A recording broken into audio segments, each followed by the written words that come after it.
kaskazini, kusini Bwana, magharibi Bwana, na mashariki Bwana, tunatangaza katika jina la Yesu wahuduma wakache in the mighty name of Jesus, tukaongezeke Bwana, tukakue Bwana katika jina la Yesu. Kila madhabahu chochote kiliinuliwa kinyume na waimbaji, kinyume na intercessor,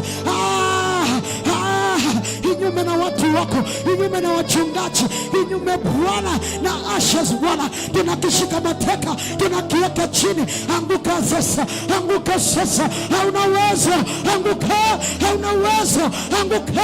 Achilia waimbaji, achilia intercessor, achilia ashes, achilia ule umekamata, unatangaza achilia leo, achilia leo, achilia leo, achilia leo.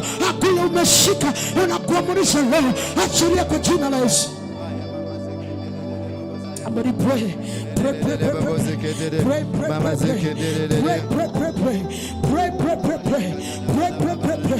Omba chochote unachokitaka, anasema umwite hata kuitika. Omba kile unachotaka, yuko na uwezo, yuko mahali hapa.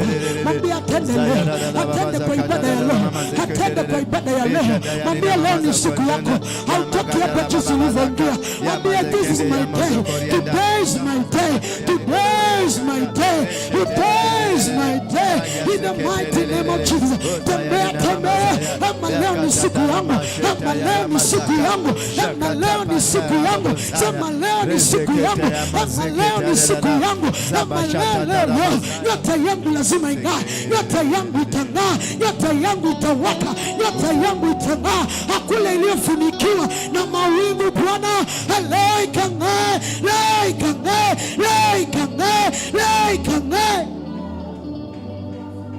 Hey, mashetere bosaya zekete na mazinda ya mashetere la masaka babasha ya ndori na zaza zakata tarama zekete ya bosaya mama ombea malango ya nyumba, ombea geti za nyumba. Tumefundishwa mambo ya geti. Ambia Bwana malango geti za huduma hizi funguke. Ambia Bwana geti, command gates. Hey, amurisha malango, amurisha gate za huduma hii zikafunguke. Amurisha gate huduma hii zikafunguke. Akila askari, akila wafalme wamekanyala na wameshikilia milango yetu na gates zetu. Is now we declare no. Holy Ghost fire, Holy Ghost fire. Is now, is now, is now, is now, is now. Achilia, achilia, achilia, achilia. Toka kwa malango yetu, toka kwa njia zetu, toka kwa malango yetu, toka kwa gates zetu, katika jina la Yesu. Achilia, achilia, achilia, achilia, achilia, achilia. Tunaweka malango na gates za huduma hii wazi Bwana, tunaweka wazi. People will come, people will come, people will stay. Watu watakuja, watu watakaa, watu wataridhika, watu watakaa, watu watakaa. Kila roho na madhabahu yote iliyoinuliwa ya kuweka huduma nchini tunaishika mateka. Achilia watu, achilia watu, achilia.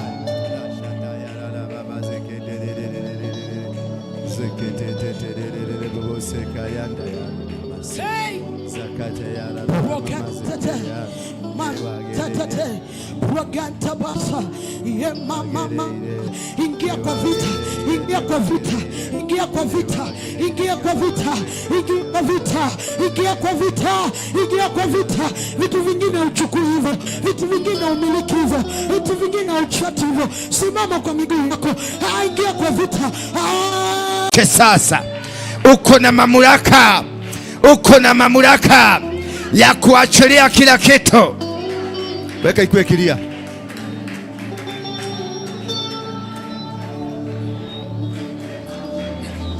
Achilia baraka yako, achilia, achilia baraka yako, achilia madhabahu yako, achilia, achilia, achilia.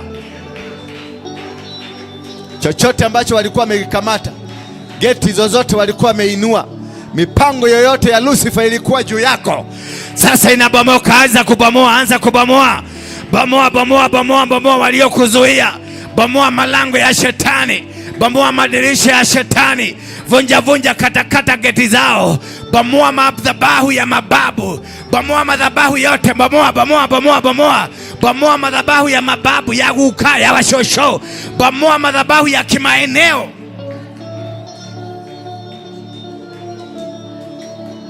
Anguza pila zao. Angusha madhabahu yao, vunja kabisa. Teketesa. Sasa achilia moto. Akisha moto, achilia moto juu yao. Akisha moto, akisha moto, akisha moto. Break every bondage. It's okay now. Break every bondage. Break every bondage. Break every pillar. Break every ashera. Kuta zao zote. Bomoa manyumba zao. Bomoa mawachumani wao. Bomoa malango yao. Bomoa maandishi yao. Bomoa maagano.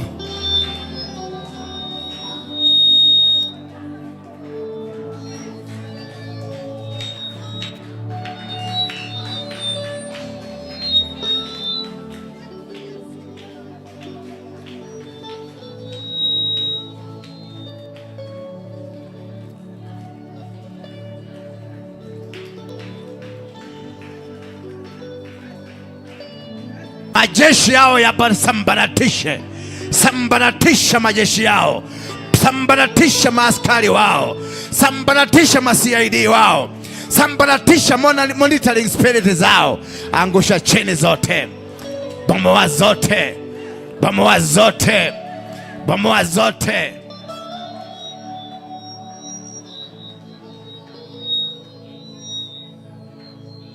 Oh yes. Limazala la bose yakonda la baba sendeleza. Yakanda la maza ya lorina maiza ya ndorina na maza. Zeketa taroboza kanda ya ramasheke terirene. Unastahili baba, unastahili kuabudiwa. Niwagereire gai, niwagereire. Niwagereire fafa. Niwagereire odamaki, niwe mudamaki wa damaki. Nikiatoego kogai. Kumbuka watoto. Kumbuka kina mama. Kumbuka wazee. Kumbuka kanisa lako baba. Niwagereire. Niwagereire gai. Tumepunguka ndio uongezeke. Tunakushukuru. In Jesus' name. Somebody say amen. Let's pray together. Father, we thank you. We give you honor and glory. We worship you this wonderful evening that you've given unto us. We've come to worship you. We've come to glorify your name. We've come to say indeed, you are the Father. You are the Father of all fathers. You are the Master of all masters. You are the King of all kings. You are the Jehovah Elohim, Jehovah Nisi, Jehovah Shalom. We thank you. We honor you. In Jesus' mighty name. Somebody say amen. Thank you. Salimia mtu mmoja, mpatie high five, mwambie kuja karibu, kaa karibu na mimi. Mwambie kuja ukae karibu na mimi. Tuwekane joto.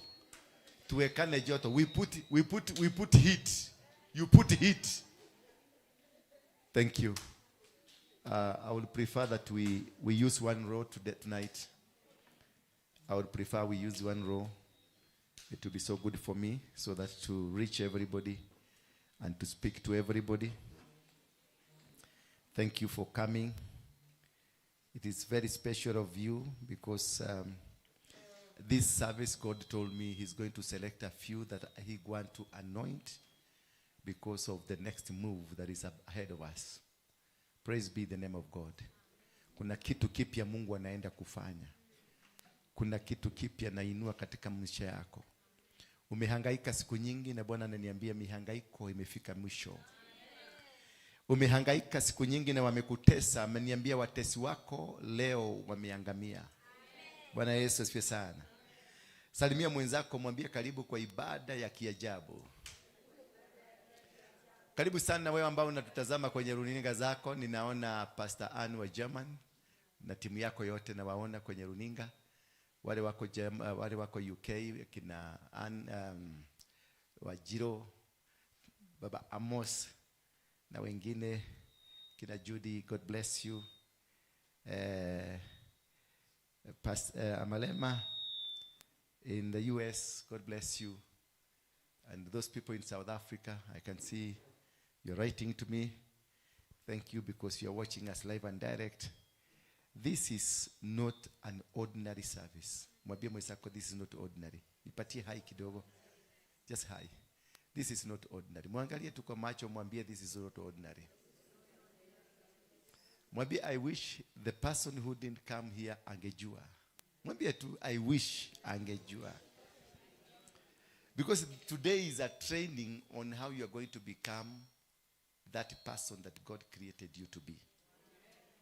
Today is a training. And before that, I want to mtumishi hapa tusalimie Wadhika.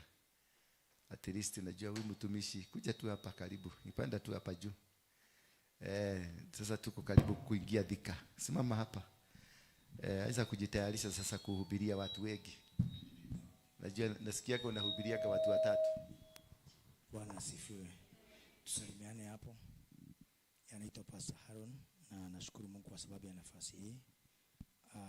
Kule Dhika tunawangojea sana. And na nimesema leo nikuje nisikilize hanga vile iko, lakini everything is okay.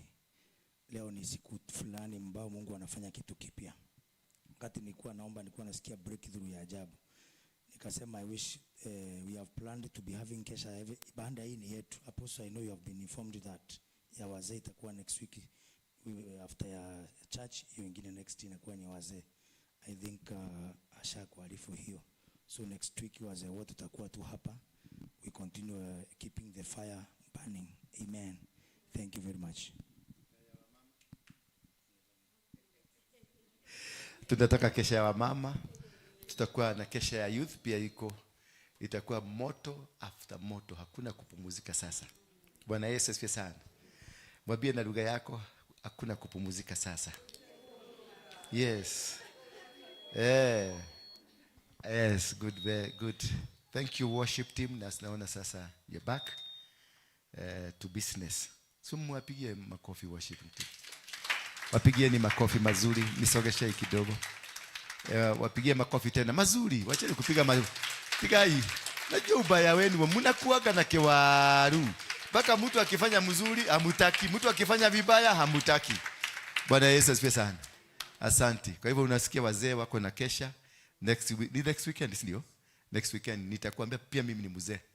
We will be together na tutaweka moto hapa mpaka wazee wale wa 100 years, wa 90 years, wa 70 years tutakuwa hapa. Bwana Yesu asifiwe sana. Wamama. Siku hiyo mnunulie hawa wazee ngwashe na nini? Na uji. Ngwashe na uji. Na nduma. Hapana uji, ile ya power. Ile ya power. Wadhani ya gosho. Ile uji ya nini? Ya power. Make it sharp a bit. Ya power. Kwa sababu watalala hapa. Na tutawatengenezea mahali watapumzika vizuri. Tulikuwa tunakuaga na hawa na kulikuwa malaika personally walikuwa wanateremka hapa. Unaona malaika wanatembea hapa na hawa wazee. Mpaka wazee wengine, mzee mmoja akasema nie kudiko chokaguka. Nikamuuliza kwa nini? Kudoro na malaika mageshera we. Kuduku ni kwega kweli. Nigeuzie kidogo. Nikamwambia that is the presence of God and that is what we really need. Bwana Yesu asifiwe sana. I want to thank everybody. Nyinyi yote nataka kuwashukuru. Maana mmeniheshimisha sana. You've always mmesimama na mimi licha ya magumu mengi ambayo tumeyapitia. Lakini ilikuwa ngumu. It was tough. Kufika hapa. Kufika nini? Kufika hapa.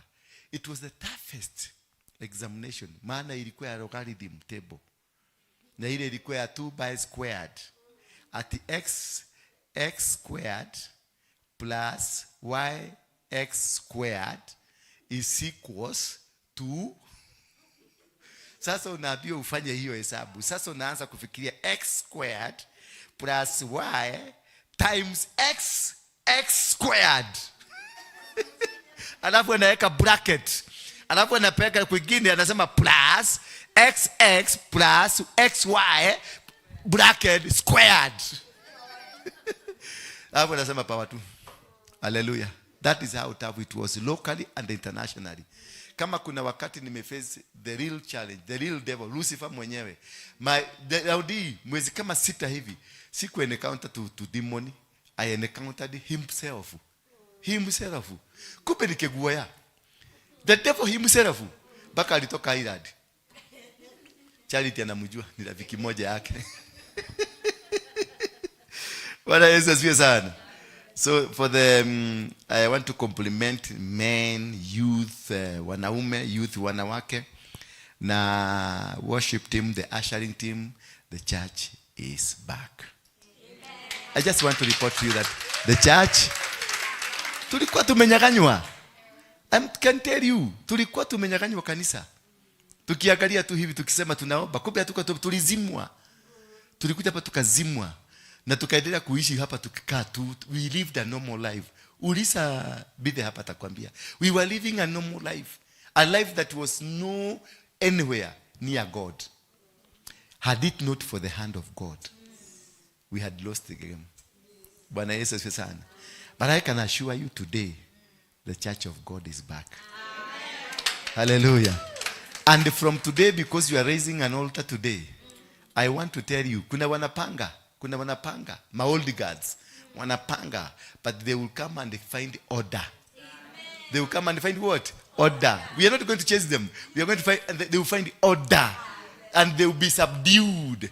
Because the altar that you are raising today is an altar of dominion. Amen. Hallelujah. It's an altar of that subdues, destroys. Hallelujah. Mpaka kwenu nyumbani watu watati. Mpaka ile madhabahu imekutawala kwenu nyumbani itati. That is why God selected you tonight. Akasema, unajua Mungu aliniambia nenda uchague. He used the practical example ya Gideoni. Akaniambia wewe itana. Mimi nikaitana. Sasa hawa ndio Mungu ameniambia, hawa ndio walikunywa maji kama nini? Kama mtu na mikono. Ya hawa wengine wameachwa nje kidogo. And because God told me, because I was really praying and asking God, why God are you not giving me a huge army? I do the battle. Just like Gideon. Akaniambia, si nilikufundisha mambo ya Gideon? Nikamwambia, yes. How many people went to war? Nikamwambia 11 people. Then why do you need more than 11 people?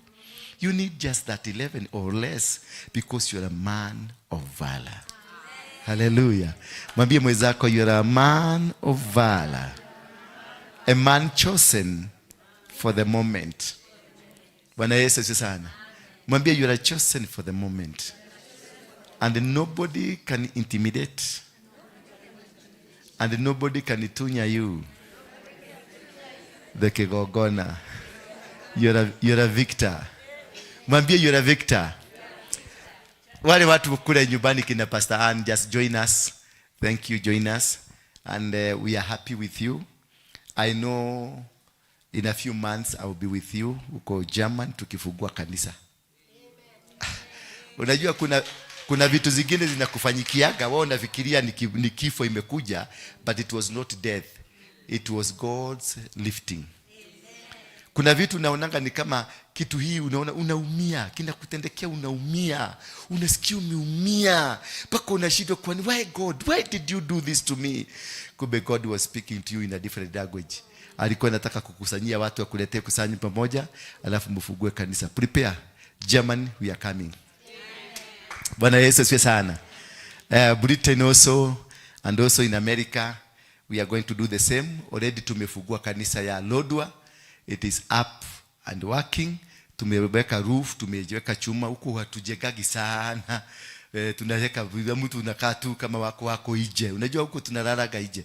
I want you in a few days, sijui ni lini tutaenda. I want to tengeneze basi moja mzima. Tuende mpaka Lodwa. Tuende tukaeka hiyo kanisa moto. Tuende tusome huko. Tuende kanisa mzima tutafuka hii. Tuende huko Lodwa basi kama 3, tuende tujae huko, tuibe. Alafu huko unabeba tu net na bulageti. Mtu analalaga nje. Mimi wakati wote huko nimeenda sijailala kwa nyumba, nalalaga tu nje. Kitanda inaletwa hapo nje, unaweka net. Kama usinaini mti iko hapa, canopy ya mti, sasa unaweka kitanda hapo, net inafunguliwa hapo, unalala vizuri. So nice. Na unalala mpaka unalala ukiwa venye ulikuja dunia hii. Maana huko hawajalishwi. Those are the people that they are living like God wanted. Because huko wanatembeaka tu ndio, hakuna mtu. Na hakuna mtu huko. Umekusikia road kuna rape cases? Hakuna. Maana ukipatikana si rape, ulidanganya msichana ama bibi ama mwanamke akakubali mkaenda na si bibi yako, unanyoroswa vita, alafu unatoa ng'ombe 300. Ng'ombe 300. Huko huwezi kusikia na wanatembea hivyo hivyo. Unakuta mama unajua hizi zao zimelala flat vizuri. Zimefika hapi na ikimchokeza wakati kinaenda hivi, kimchokeza anawekelea kwa mabega, inaenda kwa mabega hapa, anatembea vizuri.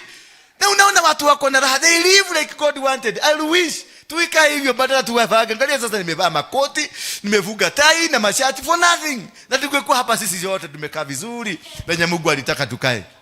But anyway, hapa Nairobi usijaribu, don't dare this. Hapa Nairobi ninaambia kwa, do not try this at home. Oh my God, simu yangu ndio hiyo imeanguka. Ani wewe agoro. Nani agoro? No dirakiuga. Rodali barake ndora na maitho moru. Nikogiragia gore thimu ya agoro. Bwana Yesu asifiwe sana. Unajua in this life, some of us have been existing, living in this life. It's as though we don't understand why we are in this life. Every person mwenye ako dunia hii with a mandate and with a mantle. A mandate and a mantle. You cannot be existing and God cannot allow you to live here hapa duniani ukivuruta hewa yake, ukiota jua yake, ukikunywa maji yake, ukikanyaga dunia yake. Imagine, did you know all of us we are murderers? Did you know that? Did you know you're a murderer? You don't know. I can tell you for sure, surely, you're a murderer. Hebu jiulize, tudhigiriri umeua ngapi? Tulio na kanyagaga siku kila siku ukitembea hapa duniani. Did you know that kadhigiriri kako na umoyo na moyo kama wewe? Ndio amenya kwako. Kama moyo tawe. Did you know kana breathe kama wewe? Did you know kana kuvuta hewa na kako na damu kama wewe? Na umeua. And God allows you to kill what is very innocent. Na anakuweka dunia hii. Alafu urudi ukae hivyo kama unakaa ni kama mtu hajielewi. And you didn't know that you have a mandate on this world. You didn't know that you have a mantle. That is why God has allowed you to exist and to coexist amongst others. This mantle, not unless you are told, not unless you know that you have a mantle, you can't know. Because there is a devil. There is a gate that was closed. There is a door that was blocked. There is a window that is shut. And that is why you are not able to understand the reason you are existing here. Because each one of you, and if we had that moment of understanding the reason you are here, there will be no fights. There will be no challenges. There will be no competitions. Because your mantle is your mantle. It is original. It has no competitor. Wewe peke yake ndio uko nayo. You don't have a competitor. Ati sasa mnashindana. Ati Mungu kanisani unaona huyu anapigana, ati mimi ndio nataka kuhubiri, mimi ndio nataka kushika microphone. Nobody has a mantle like yours. You are an extraordinary person. You are not an ordinary person. You are an original of God's purpose on earth. That is why you are unique. And that is why you are black beauty. That is why you are brown. That is why you are round face. That is why you are tall. That is why you are short. That is why you are fat. That is why you are thin. That is why you are what you are. Because you are not like anybody else. You are just an original version of God. And the moment you realize that you are an original version of God, hakuna mtu anaweza kubeba kitu ambayo hajui atapeleka wapi. No, nobody can. Where will I take a phone that has a fast password? Nitapeleka wapi? It can't help me. Bwana Yesu asifiwe sana. And therefore, it is until you are able to recognize and know yourself. That is the time you will come to know that you are the original person. Before you know yourself, not people knowing you. That is why people ask you, wow, How do they call you? How do they call you? Because you can't call yourself.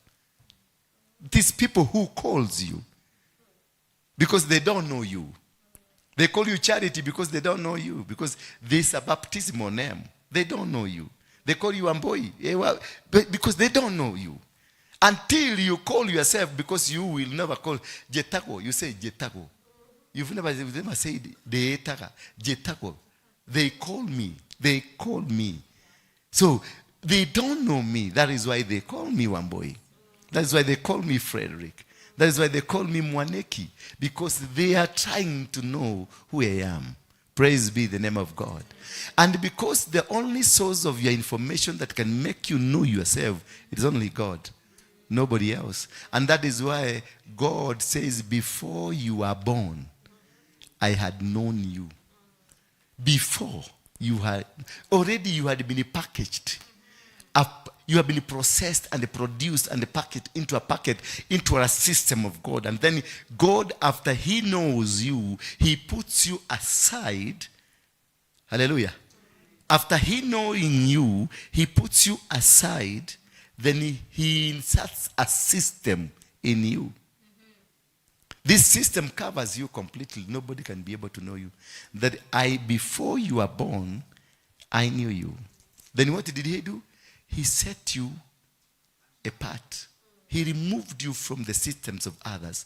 Then he put a new system in you that will operate in you, work in you, and make you become. And then he says, I set you apart. And then did what? Anointed you.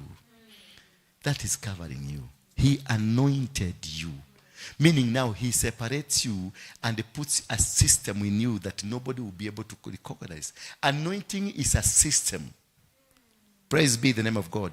Anointing is a system that is inserted in you that nobody now will think like you, will walk like you, will do like you, because you are not ordinary.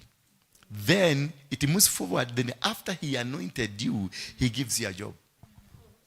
That you shall be prophesying to these people. You become a prophet unto these people. You'll be telling these people what I'll be telling you. Hallelujah. I don't know whether you understand that. Hello. I can see you didn't get that. Eh? Did you get that? That from today, they be listening to me from you. Because I have selected you to be speaking what is me. And to be speaking my language. Therefore, this man is not ordinary. He is able to hear from God and is able to communicate to people. That is why he has been called to be a middleman. To be the gap between man and God. Therefore, that is why you are unique. That is why you are not ordinary. And that is why you've been anointed by God himself. Hallelujah. You are not anointed by man. You are not anointed by Samuel. You are anointed by God. Before you came on earth, already you are anointed. You had already been set apart for the purposes and the works of God. And if you begin your journey from there, that is now you know I have a direct communication with God. And you ask yourself, where did I go wrong? If I have direct communication with God, because he made me, he told me that you will be speaking my words to people. You'll be prophesying to people. Meaning that I have a direct link to the heavens. The state house in heaven knows me. I have the code. But look now, you have been suffering on earth. Yet you have the direct code. What went wrong? That is what we are discovering today. And when he gave him all these, in verse number 6, Jeremiah says that I am but a young boy. I cannot be able to do what you've told me. Then God rushes very quickly, discovering that the manhood, the spirit of man is not yet gone. Hallelujah. He rushed to this boy and touched the mouth. And he told the mouth, stop what you're saying now. Removed those words. Then he inserted a new system. So sometimes that is why we are lagging behind, because there is a system still holding us back. Kuna ka system bado kanatushikilia. Until now you make God to know that there is still a system ambayo inakufanyanga ukuwe masikini. That is the time God will come and rush. And how do you do it? You do it by informing God, the Creator. Tell him, me, I cannot be able to speak. You are telling me, I am just but a youth. I cannot be able to speak. I cannot be able to say what you are telling me. I cannot be able to do what you are telling me. Because already there is a compartment. Then I said, oh, Lord God, behold, I do not know how to speak, for I am only a youth. That is a bondage. What you are is a bondage that is holding you. Bwana Yesu asifiwe sana. And this is what now today we are removing, that bondage. It's because he comes and say, he knows he's speaking to God. But he said, behold, I do not know how to speak, for I am only a youth. So that which makes you not feel like you can make it, it is the bondage. Then God, in verse 7, comes and tells him, do not say again, you are a youth. You see now, God is committing this man because God does not want to lose this man. Meaning, when God had already created a covenant between you and him, he will not want you to lose. Even if you sleep, mama, we are going still to preach. And God is still pursuing you. Praise be the name of God. But the Lord said to me, do not say, I am only a youth.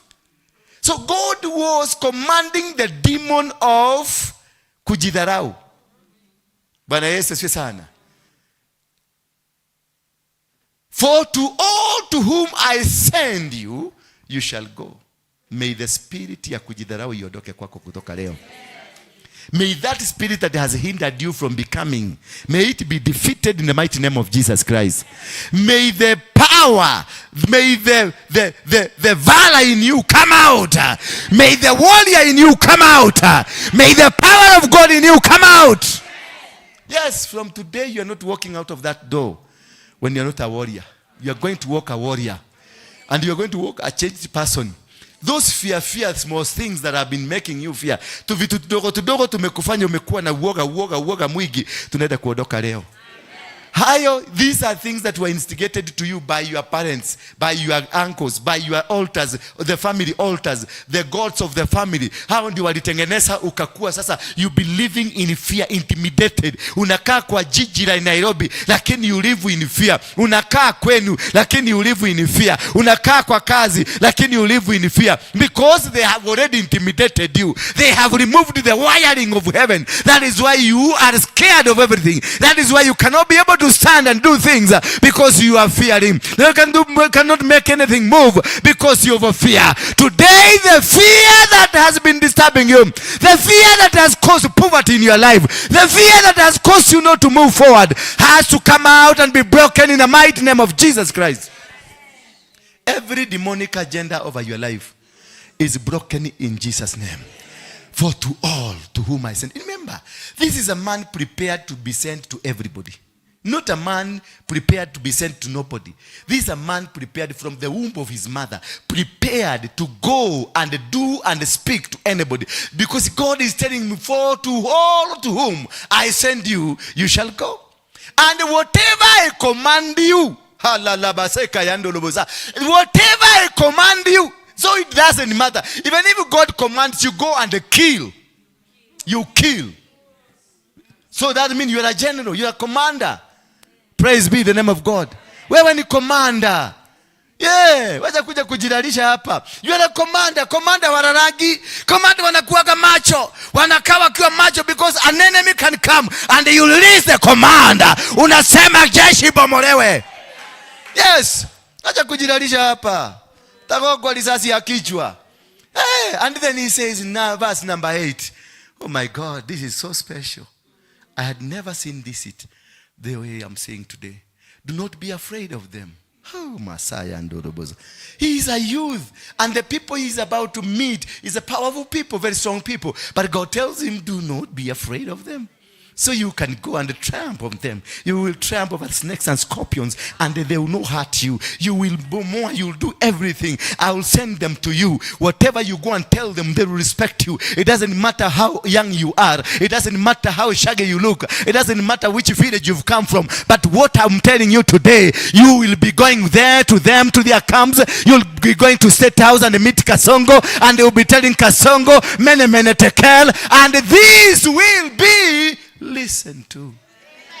Boss, you are killing my voice. I don't know who paid you. Then number 9, verse number 9. Then God tells these people, this man, then the Lord put out. He not only spoke words of encouragement. He not only put words of encouragement, but he did it practically. That today not only God is going to speak to you, but he also going to do it practically. Today. Tell your neighbor today. Where are tu? Mwambie today. Where are tu? Where mwambie where are tu? Where are tu? Today is a different day. Hebu nikausia hii niangalie hivi na hiyo iangalie hivi na zile zinipatie feedback nzuri. Weka hii hapa. Sogesha tu hapo kidogo. Sikia vizuri nasikia. Nasikia today. Today I'm acting like a general. Not like I am a general today. I'm releasing the fire that you've never seen. We are bringing down their asheras. We are bringing down their altars. We are destroying them, their pillars. We are destroying the hiyo mavitu zote zao. Oh my God. Then the Lord put out his hand. Not only, sio kukwambia, sio maneno peke yake. He put out his hand and touched my mouth to make sure whatever that he is saying is functional. Today, whatever God is going to say, it will be functional. And if you don't find it becoming functional, if it doesn't become practical in your life, you are almost to expire. That is why God has said, let me not waste my time with an expiry commodity, because it is soon to be thrown out. If change will not come in your life today, then you are about to expire. If you are not going to change from what you are, I'm telling you. And then the Lord put out his hand and touched my mouth. And the Lord said to me, he touched, but he also said, hallelujah. He touched. I'm not hearing a good amen. He touched. And then he said, not only touching, but also commanding. Oh, Messiah, behold, I have put my words in your mouth. So your knowledge is no longer you. You has expired. You are now something new that is heavenly bound. Hallelujah. That is from today you are no longer yourself. The one that came from home in the morning, in the day, it's gone. God has destroyed it and is building a new body, a new power, a new authority, a new mantle, a new system in you. I don't know whether you're understanding what I'm saying. Are we together? That you are no longer the same. Then this is the command he's commanding today. Verse 10. The command. His command. I'm very prophetic and very deliberate. See, I have set you this day. See that I have set you this day. This is not an ordinary day. I don't know whether you're understanding me. I don't know, Pastor Annie, whether you are getting us. See, today I have set. Are you reading? Are you reading? Yes. That see, I have set you this day over nations, not nation. Are you getting me? Not nation. He has set you over nations. Over what? Nations. And what? And over kingdoms. Not one kingdom, not one nation. Kingdoms and nations. Whatever that has been always obstructing you. Whatever the name it calls itself. whatever the power they call themselves, whatever the name they call themselves, God has given you a mandate and he has set you over them that you are going to do what? To pluck. I kataya. Can somebody do that? Can somebody pluck? To pluck. Komunya. What? Komunya. To pluck. Plucking a branch from a tree. You never went to school. And if you say komunya and pluck, what about uprooting? Shame on you. To pluck is to cut a branch. To pluck is to cut a branch. He has given you that power. And a branch that was in the name of a husband, in the name of a wife, in the name of a girlfriend, in the name of a businessman, in the name of a congregant, in the name of whatever you call yourself, you have the power now to pluck it out. If it is not with God, if it's not of God, it has been plucked. You have the power. No, you now do you know what is happening today? That God is telling you, you are not going now to be praying, to be telling him, God, oh God, remove this from me. Oh God, I pray that this thing can move out. No, you'll be doing it because you have a code from heaven. You'll be doing it. And not telling God what to do. It is you will be doing because the mandate has been released now. That it has been, that to pluck up, to pluck. And what? To break down. You bring it down. That tree, you bring it down. That covenant, you bring down. That pillar, you bring it down. That Asherah, you bring it down. That culture, you bring it down. That kerumi, you bring it down. Whatever you are taught, whatever that comes from your family, in the bloodline, in the family structure, you bring it down. On Meziranda. Then to do what? Then now this is destroying. This is now uprooting.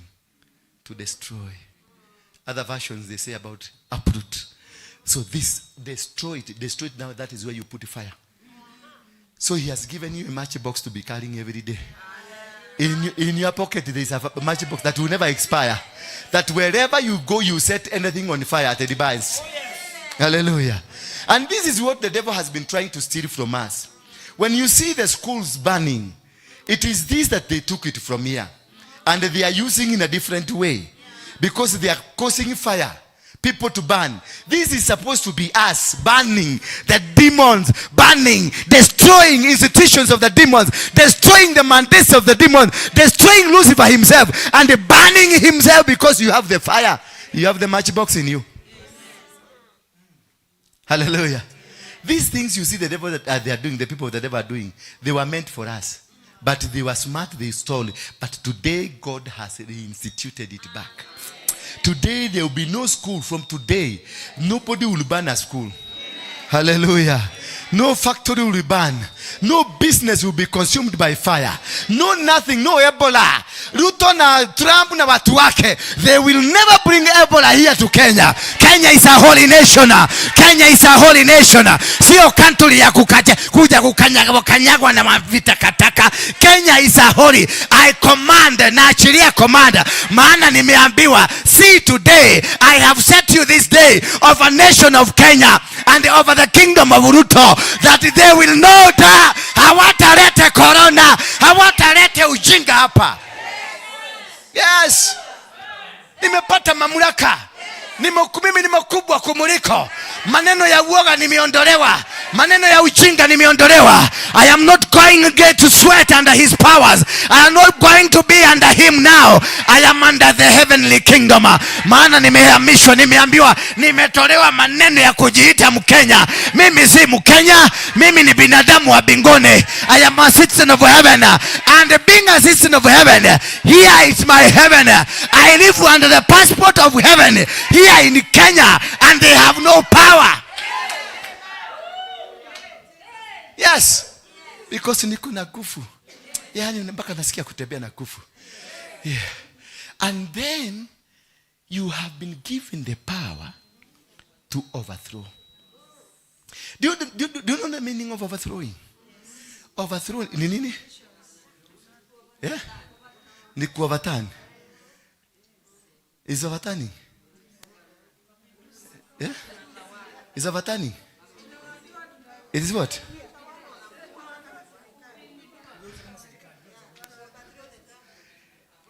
It's not overturning, but changing every system.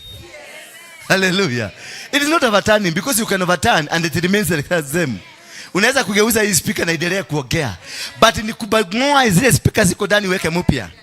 It is overthrowing, changing the entire system. That from today, hawa wanajiita ndio wako kwenye serikali. Hawa wanajiita ndio wanatukalia. Hawa wajiita madhabahu ya kifamilia. Hawa wanajiita madhabahu ya kiwazazi, ya kikabila, ya watu mahali popote. Umegeuza hiyo serikali yao, tunatengeneza serikali mpya. Tunatengeneza serikali.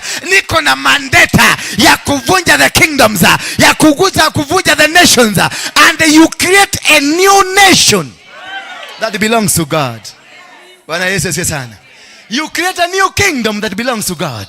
It is not just a nation, but also a kingdom. No, a nation is an institution. Did you know that? A nation need institutions.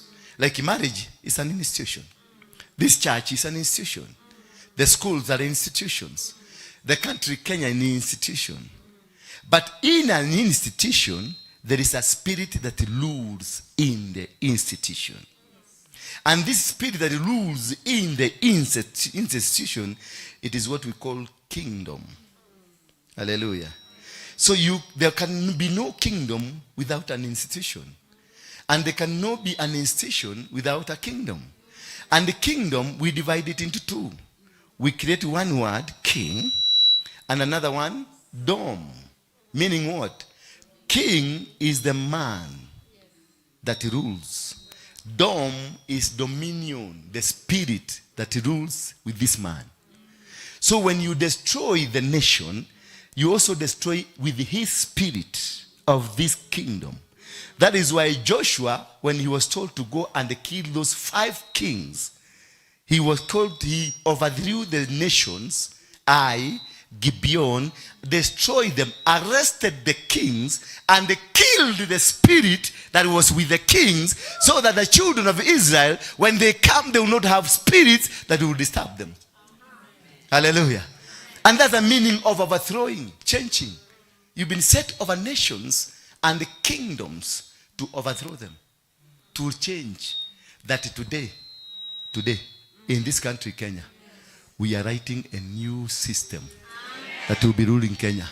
A new system that will rule the business people in Kenya. A new system that will rule people who have been employed. A new system that will check on the children. A new system that will be in the churches. A new system that will work around this nation. A new system that everybody, all of us, will be working in a new system mandated from heaven. Si ya kuchaguliwa na kura. Hapana, mandated. Mandated. With what? Power. See your power ya uburu? Power from heaven. Heavenly power. Therefore, as we get into this, then he has told him that you have the power to break down and to overthrow. Then what you do after you have removed. Look here. There are 4 aspects that are going to be removed in your life. 4. Can we look at them? 1. See, this day, I have set over nations and over kingdoms. To do what? To pluck. Aspect number 1. Aspect number 2, to break down. Aspect number 3, to destroy. Aspect number 4, to overthrow. Aspect number 5, to start building now. Once you have destroyed them, we shall build an altar. Amen. And plant one. So we are destroying the systems that were existing and creating new systems that will govern us now. That will govern your life. That will govern your business. That will govern your family. That will govern the church. That will govern everything. As I told you, that we are now a church. As God had wanted. Ile plan ya Mungu alitengeneza sasa tukue. We are here now. That is why we are lifting anew, because we have destroyed the nations. We have destroyed the kingdoms. What now we will be doing now is to build a new system. A new altar. But now I have to teach, to tell you, to show you how to do it. Bwana Yesu asifiwe sana. Building a personal altar or building an altar. How do we build an altar? How do you go about it? I'll be talking it in 3 concepts. One concept is personal altar. Concept 2 is business altar. And concept 3 is a church altar. Now I want to teach you how to build an altar. So that when we start doing it, we'll do it. And when you build an altar, an altar is a place, a transactional place, where we communicate things of the world and things of the spirit. That is where transactions are done. Praise be the name of God. So what we are lifting up and raising up is a system that will allow you to negotiate while in spirit in your business. That your business, because somebody always writes me a message in the morning. Destroy this so and so. He's blocking my business. That language, you will never see it again. Praise be the name of God. You will never hear it again. If you do it the way he has done it. Do you know why you call every morning? Because his altar is functional. You don't have an altar in your business. Your altar that you have is at home. But in your business, there's no altar. Until you bring an altar, you bring your God into your business. That is the time the witches will start fighting you. Until you bring the altar from home, you create a home altar, a business altar, and wherever you go, that is why you see Muslims, they move around with their mkeka, because that is their altar. Hello? The day the altar works, I'm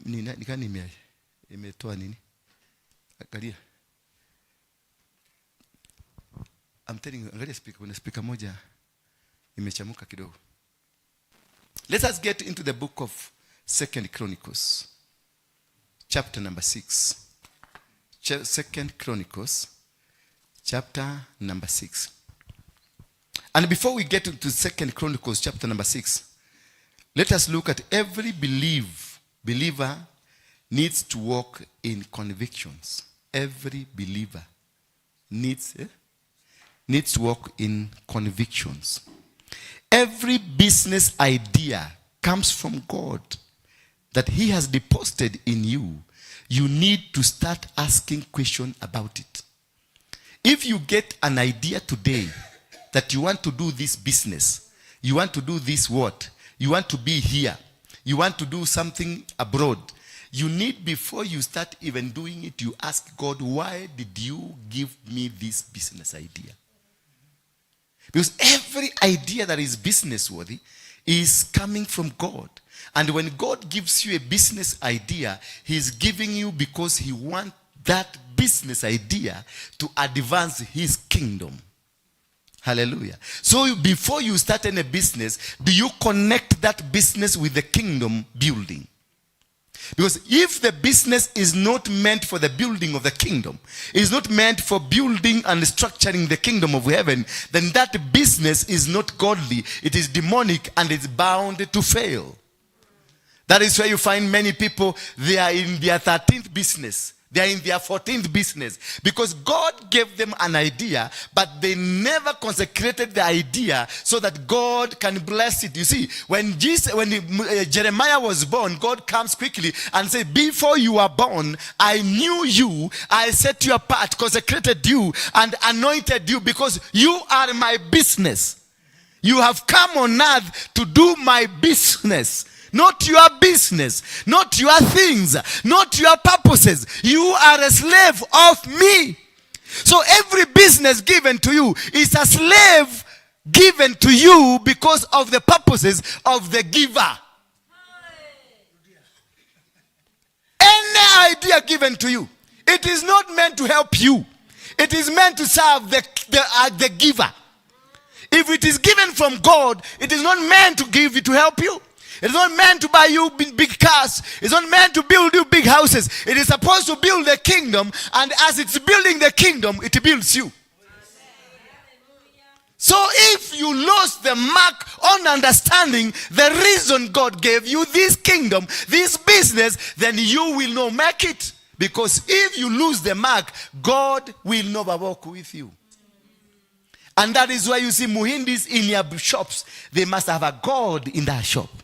Because they go in the business with their altars. If you look at the Muslims, they go into their businesses with their altars. And in their business, they have set aside a room where they go worship. Every business of a Muhindi, inside the office, there is a specific place created where their God has been interned there. So when they are doing business, they have incorporated God to do business together. God is the CEO. And therefore, that is why God is happy with them. When they do to build a mosque, one person, not two people, one person gives 100 million shilling to build a mosque. He incorporates his life with the functioning of their God.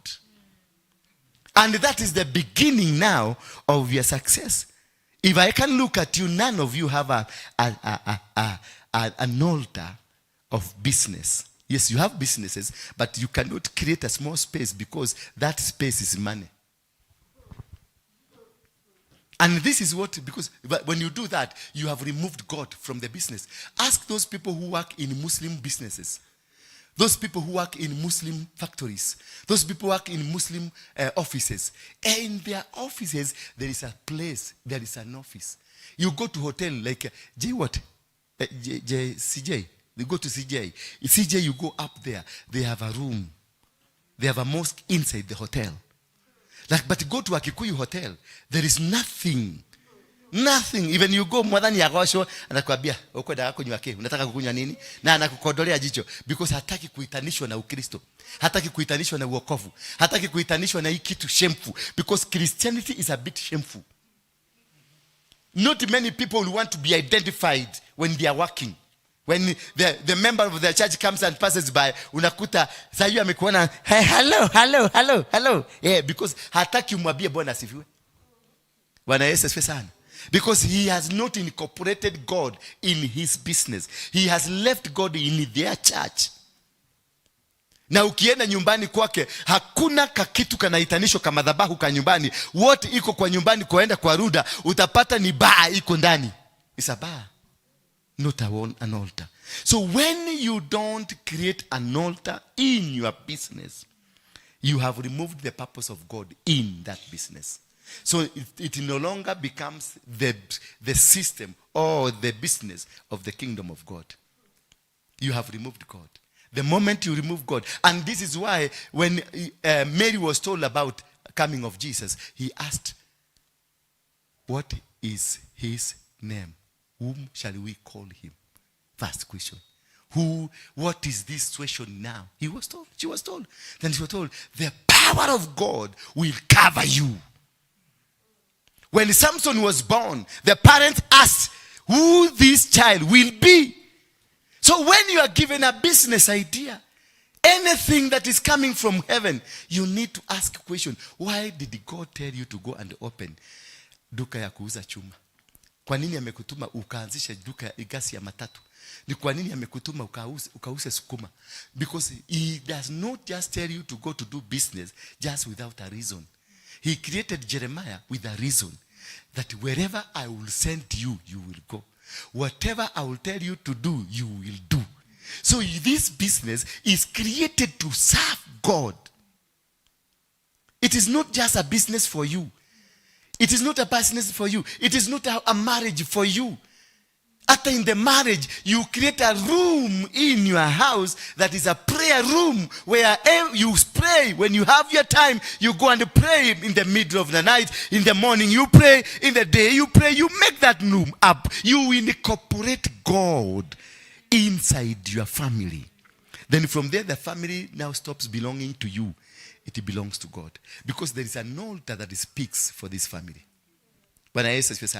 And for you to conquer, for you, because I know most of you are very poor. Yes, you come to church, but you struggle a lot. Because the much money, a lot of you give, the money I see here, I see 50 bob and 100 bob, which is a big shame. When a Muslim, they give in their thousands. When the people, the devil worshippers, they go, they even give their mothers and their fathers or their spouses, because they value the altar. How much do you value your altar? Like now you start a business ya kuuza mashamba. Ukianza business ya kuuza mashamba na manyumba, you are directly interfering with the workers ya devil. Because shamba is an heritage, is a heritage. When you are selling, it's like you are taking back from where it was, taking back. The shamba has altars, a lot of altars. People have been slaughtered there. People have been killed there. So many things have happened there. Uchawi wote ilizikwa kwa shamba. Waganga wote walikanyaga hiyo shamba. Kila kitu kibaya kilifanyika kwa hiyo shamba. So when you start a business ya kuuza mashamba, lazima you make sure that you raise an altar ya hiyo shamba. Hiyo shamba unaenda kuuza. You raise an altar, you sacrifice, then you sanctify it, you set it apart so that it can come to your hands for it to be transacted. It is very hard for you to transact. Na kama utatransact, utauza shamba, utakuta siku ile umeuza hiyo shamba ndio mtoto amegojeka. You are selling that shamba to start a business, but a problem comes up. And from there, you start eating the money. Until by the time you come to realize the money is finishing, the money is gone, the shamba is gone, and the baby is healed or is not healed. And you lose it. And from there, you start struggling again. You don't have a shamba, you don't have maybe the baby died or you didn't achieve anything. Because there was nothing to protect whatever you did. So for us to be successful, you can look at the Wahindis. If you walk into the shop of a Muhindi, just walk inside hivi, you find kuna nyungu hapo, kuna mama ya plastic yako hapo, alafu kuna ile udi zinawaka hapo. That is an altar. And you will not enter that shop in the morning until they enter first. They do what they are doing first, then they open the door for you. Then from there, whoever that will be working there will be subdued to that altar. You will be operating under that altar. Hata kama wewe ni Mkristo unaenda biguni, ubiguni yako utawacha hapo nje, uingie ndani, you serve this God. Because the God has been already dedicated. Whoever that will come there to buy, kwa sababu wamededicate watu wakuje. Inakuwaga kama ni Waislamu wanawekanga inaitwa Jin Faruk, Jin Jibril na Jin Jabal. Hizo zinawekako hapo. So these are Jin Jabal is to attract customers. Jin Faruk is to fight. Is meant to fight enemies, principalities and forces. And Jin Jibril is to create a condition, a good condition. When you get there, hata kama kitu ni expensive, you just buy it. Are you getting me? And that is why they have controlled business in Nairobi. That is why they are controlling business all over the world. That is why they can operate anywhere. They just need to raise an altar. Saudi Arabia or maybe Dubai is a desert. But they have made that desert to become a destination of the world. Everybody is going there. Why? Because of the altar. Everybody is crying to go. Even now, me, I want to go for a holiday. A one week holiday with some there in Dubai. Khalifa, Burj Khalifa. I want to go and rest there like 1 month. Yes. What is pulling me there? What is taking me there? It is their altar. It is a lot of telling you, come here, there is luxury. Because here, we have no altar that creates such a luxury. Remember, Kenya is the best country with the trees, with everything. But we have not been able to reach the margin. These people, they don't have anything apart from the oil. We cannot get the margin of what they have done because they lifted up their altar high. And their altar now fights and defends them and makes them earn. People are seated there and they are earning. People come here from Kenya, tunaenda tunang'ang'ania kwenda kuwa maid kwenda kuwafanyia kazi huko. Nothing, no good job you can go do there. The jobs are reserved. If you go there to Dubai, there are those who wear the white robe. They are very smart, very clean men. Those are the owners of Dubai. Wachana hizi garagalia zingine ziko huko tukiruka huko. Ingine ni wafanyikazi. Those are the owners. They eat luxuriously. They live luxuriously. They do things luxuriously and you work for them. They don't work because they created an altar that brings workers to come and work for them. They control. If you go to the entire Emirates system, it is them that they are running. You find there is a king in Dubai. There is a king in Sharjah. You go to Qatar. They are kings ruling, and those are royal families. And these royal families, they don't work. The oil there ni yao. You can't own anything in Dubai. Ndio watu wetu kule Dubai wanararanga. Tunaitaga aje mtoto nyumba? Bed space. You just hire a bed space. And if they find you misbehaving, they deport you. They cannot allow you to give birth in their country. They cannot allow you. You cannot give birth in Dubai, yo. Yes, you cannot. Unafukuzwa. Unatolewa huko mara moja. Because they don't want contamination. They don't want anybody to come and contaminate what they know.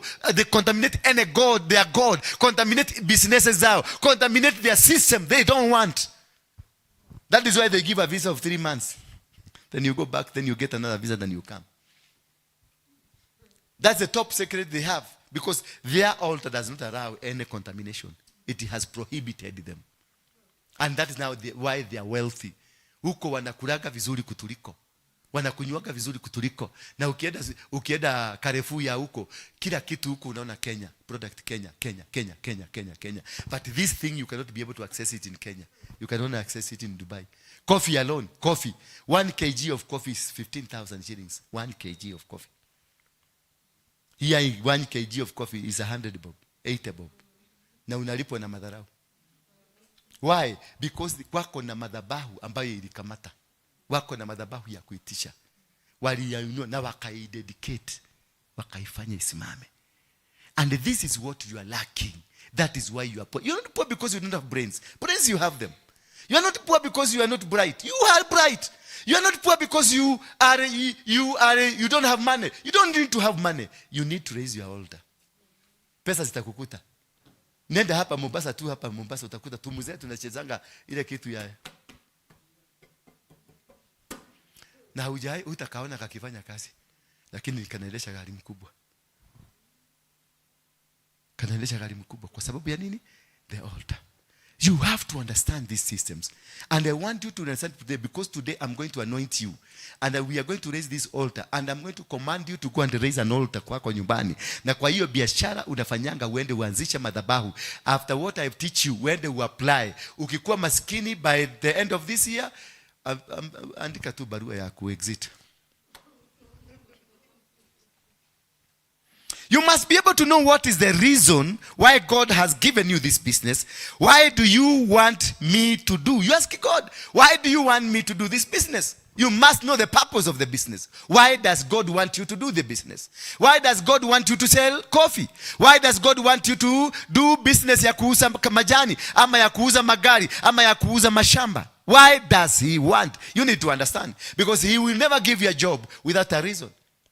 He gives you a job because he knows you can be able to do the job, and after doing the job, you can be able to do this because of what he wants you to do. Praise be the name of God.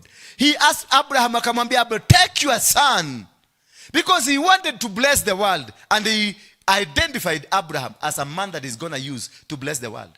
So before he blesses, he makes him the blesser of the world. He wanted to test him. In Genesis 22, the Bible says, and after these things, God tested Abraham. And he told him, give me your son, your only son Isaac, whom you love. Take him to Mount Moriah, in one of the mountains that I will show you. Then go and give him as a burnt sacrifice. This man took him there. He took the baby there. And until the baby asked him, where is the sacrifice? Then he told, God shall provide for himself. And immediately he built. What did he do? The first thing, what? He built an altar. When he was about to slaughter the son asked him, where is the sheep? Where is the sacrifice? Then he told the son, God shall provide for himself. Then immediately he started building an altar. That's the Bible. He said that he built an altar according to the processes of building the altar. After answering that question, he built an altar. Then after he built the altar, he asked the boy to come and lie there. That's the time the boy knew it is me that has been provided. But the boy never resisted. The boy never resisted. Now take that son of yours, or that daughter of yours, no matter how small that baby is, then lift a knife, tell you I'm going to kill you, and wait for him to lie down to wait for you to kill. Can it happen? Not on earth. It can never happen. That is the reason Abraham first built an altar to subdue the baby. Hallelujah. So when you build the altar, it subdues. Anybody can be opposition to you. And if the ground does not allow such a business to be done in such a ground, when you lay the altar, it subdues. Anything can be opposition to whatever you are doing. That is why we are building Vika, laying it down properly and in a good manner. Because we are subduing Vika. Hallelujah. You just don't walk in and do things. Then Abraham, after he laid, the boy just stretched nicely, knowing I'm going to die. Is that normal? That's not normal. The boy stretched nicely. Alilala vizuri. Na akanyorosha miguu. Na akaona baba amechomoa nini. The boy never shouted, because already the boy had been subdued by the altar. So the altar that you build subdues anything that can be of your opposition. Anything ambayo inafaa, hata kazini where you work, na ndio unaona wachawi wanataka na ilito ni altar.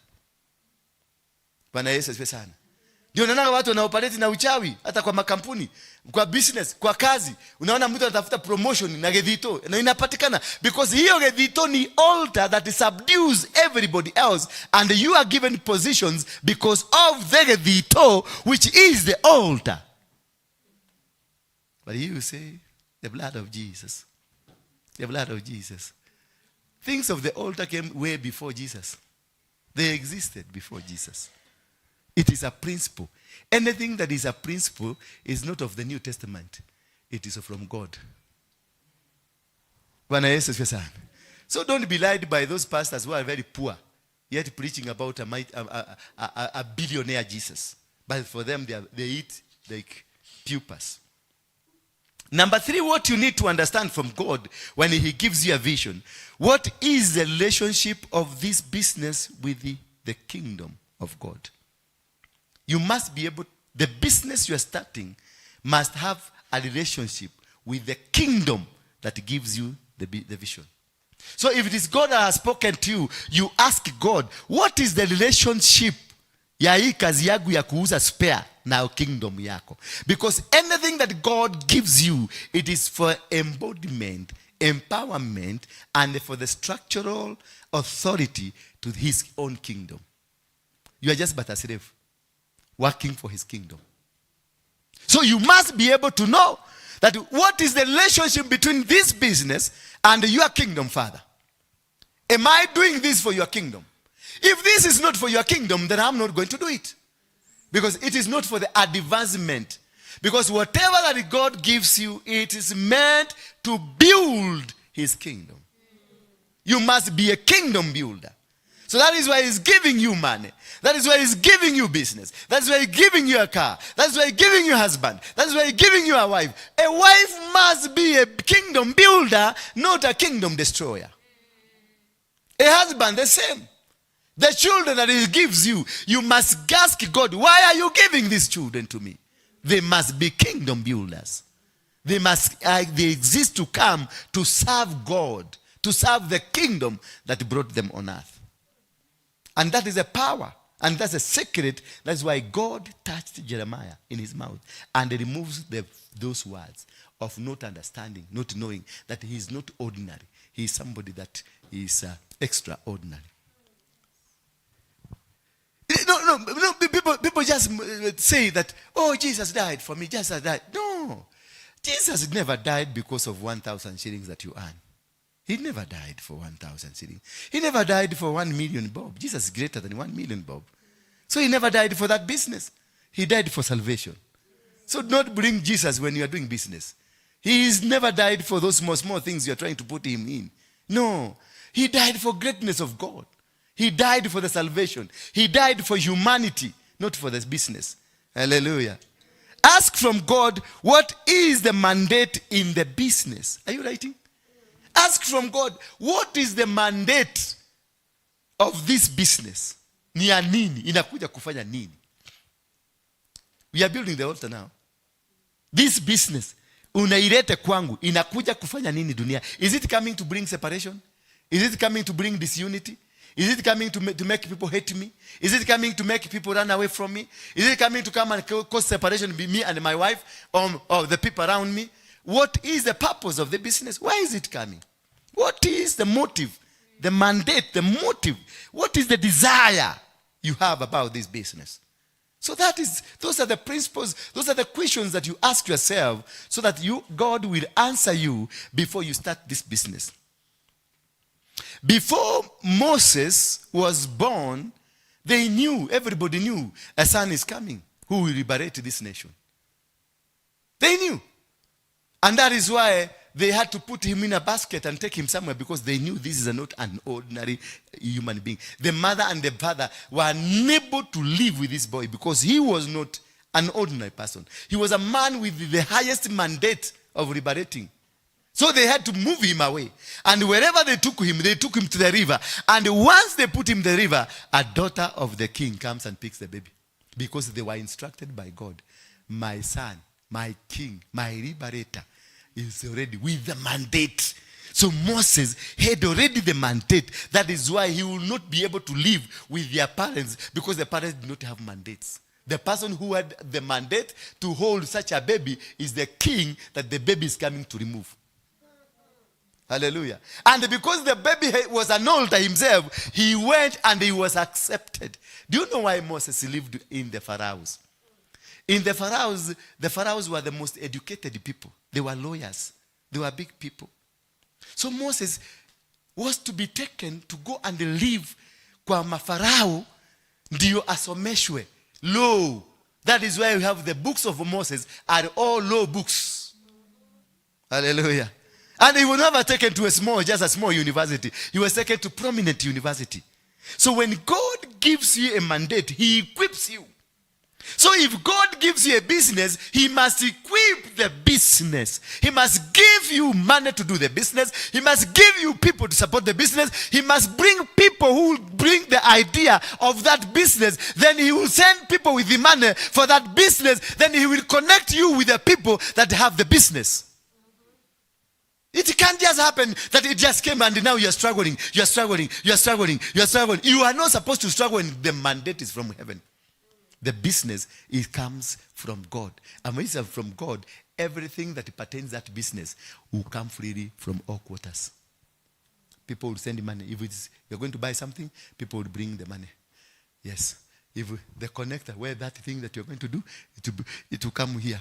Everything will just come. Things will just come. And the people to direct you to there, God will sanction them, will make them, give them sleepless nights. Yes, they will come and tell you, I want you to do business here, coffee.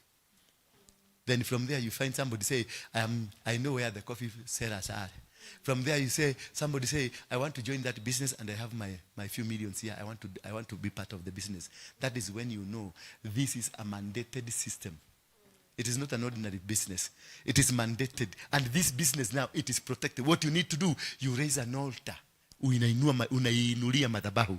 You connect it to God and you return it back to God. As God touched this man's mouth, you return it to God and you let God know this is your idea. Just as this man was able to interpret a dream, and when he interpreted a dream, the Pharaoh didn't take it. Is it the Pharaoh or Herod? Is it Pharaoh? But Pharaoh never took it and said, now I'm going to run the business. No, he told this man, because God has used you to interpret it, now you have the mandate to run this thing.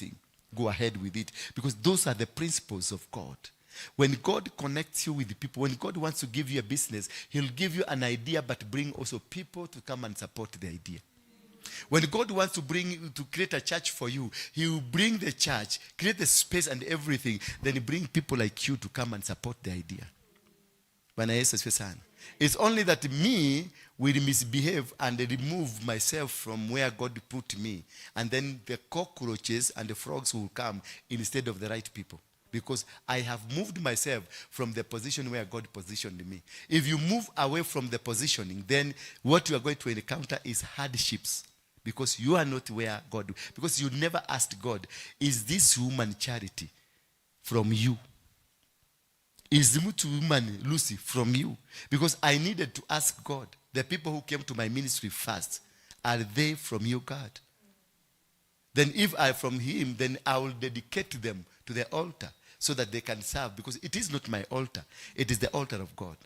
So from there, once you know that, then you'll be able to put off anything that is not of this altar. So it has costed me almost 2 years suffering in the hands of cockroaches and frogs and crocodiles. What they did is defiling me center, left, right. Until when now I was almost to be swallowed, the entire of me, God felt a mercy because he promised me and Abraham that the enemies of your generation will never, never be able to hold your generation. And because of that covenant that God has with Abraham for me, and I came and associated myself with the Abrahamic covenant, then God felt mercy and he revealed to me. Then I could see cockroaches, spiders, snails, all manner of snakes, crocodiles, all manner of green mambas. They were here. Mosquitoes, just bloodsuckers. They will nyonya you until you dry. You dry. Baka masikio inakuwa kubwa. Baka unakoda.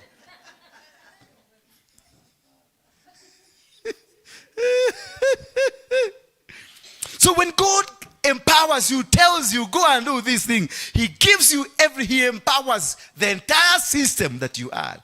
So you are not going to struggle. Bwana Yesu asifiwe sana. I hope until hapo unaanza kuona the reason you've been failing in your business. The reason your business sasa unashidaka ukilia tuombe, tufanye, tuende, tukule, tufanye, tuende, nothing is working. It's because you don't have an altar. And this business, maybe it was not mandated. It is not mandated to you. It is not your business. You never listened to God. You never heard it from God. You never heard anything, because there must be anything that is from God, there must be accompaniment. When Moses was about to go, Moses went back to God and told God, I am not going to go until you go with me. God had to promise him, I am going with you. When Joshua was given the mandate, God told me, do not be afraid, nor be dismayed. I am with you.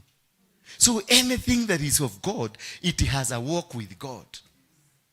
So if you are alone in that business of yours, then you know you are not mandated. You are never sanctioned to do the business. You are not part of it. Therefore, you are going to struggle. You are going to cry. You are going to face challenges of your life. The guy is sleeping. Our director. No.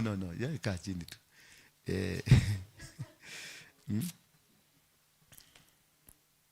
And then when God now has given you a mandate, he gives you a seed. A seed must come. Hallelujah. And this seed you plant, it gives you a fruit. But if you find that every year, every month is a seed, kabiashara umeweka, you are removing money from your pocket, supporting it, there is no seed there. If the entire life of yours is seed, there's no production. Seed, there is something that is not working. If in your relationship the relationship is just pushing it, praying for it, doing that, nothing is working, then there is a problem. The seed is not a seed, or the seed is a seed that's not germinate or that's not produce. When I go data, when I body data, when I ngobe data, the shiaraga no kurera ya nyeki. haina maziwa, haina chochote, haina kukamua, hata nyama haiwezi kutoa, imekauka, imekaa ngumu, because it is a seed and it has refused to change itself to a profit. Anything that if you have a business na imekataa kuchange, remove yourself from that business. If the business has refused completely to change from a seed to a production, then that is not a business from heaven. So because God gives you a seed that will germinate. He told the man, Eve and Adam, that he has given you power to dominate, to subdue the earth, and be fruitful. Be fruitful and multiply. If your seed is not multiplying, it is not of God. So if you are doing business and the business is not growing, is not multiplying, is not increasing, that is not from God. Go and cancel that business and go back. Seek God. Ask God, what do you want me to do? Then he will give you a direction. And when he gives you direction, you don't struggle. You don't face challenges. You find yourself there. God is looking for accountability. Why sometimes this feed will not work is because God is not looking for that. God is looking for the accountability. If there is no accountability in what you are doing, if you don't account for what you've done, for your business, God does not see what you are doing. That he would, instead of doing the business and the profits that you get, you're going to buy yourself expensive clothes, expensive shoes, and many, many other things that is not complementing back to the business, then that accountability is not approved of heaven. So everything that you do, because the first thing, the priority of this business was to open a business for you so that you can empower or to build the kingdom of heaven. But if you got the business, you got the profits, you buy yourself a very expensive shirt, a very expensive dress, and in your neighborhood there's somebody who does not eat, does not have food. In your neighborhood, there is a church that is being locked because of rent. In your neighborhood, there is a son of somebody who is not going to school because of school fees. In your neighborhood, there is something that is not happening, and you got the money, then you are not building the kingdom. Because the business is about winning souls. The business of God is about changing the world. The business is about turning this world to become a world that everybody is under the control of God. So if there is in your neighborhood where you live in Githurai, and there is a church that was locked because they lacked 3,000 shillings for the rent, and you had that money, that is lack of accountability. Because you should have had, kuna kanisa ya Mungu inafugwa, utoe shilingi 2,000 uende wapatie. It is not your church. You don't even belong there. But you've heard the landlord is going to lock that church. You go and open. Because when you do that, you are building the kingdom. And that is why the reason God gave you the church, the business. That is why God gave you anything. You hear Waruinge is going for a crusade. You don't belong to his ministry. You don't belong to anything. But you give out the money because Waruinge is going to win souls. And the reason God gave you this business, it is meant to go and win souls. So you are supposed to support Waruinge to go and win souls, because the main purpose of the business God gave you, it was supposed to empower and build the kingdom. So that is being accountable to the works of God, accountable to what God gave you, accountable to the reason God gave you that mandate. Praise be the name of God. Hallelujah. Are we together now up to there? So make that to understand, so that those are the conditions that will make your business work. Now let us start building the altar. Let us get to the book of 2 Chronicles chapter number 6 from verse 12. 2 Chronicles chapter number 6 from verse 12. Then we shall go slowly. Clarity hapa. That thing is not clear. Call them to come and change it for you. Clarity huko.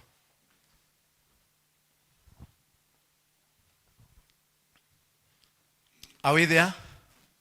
And give us 2 Chronicles chapter number 6.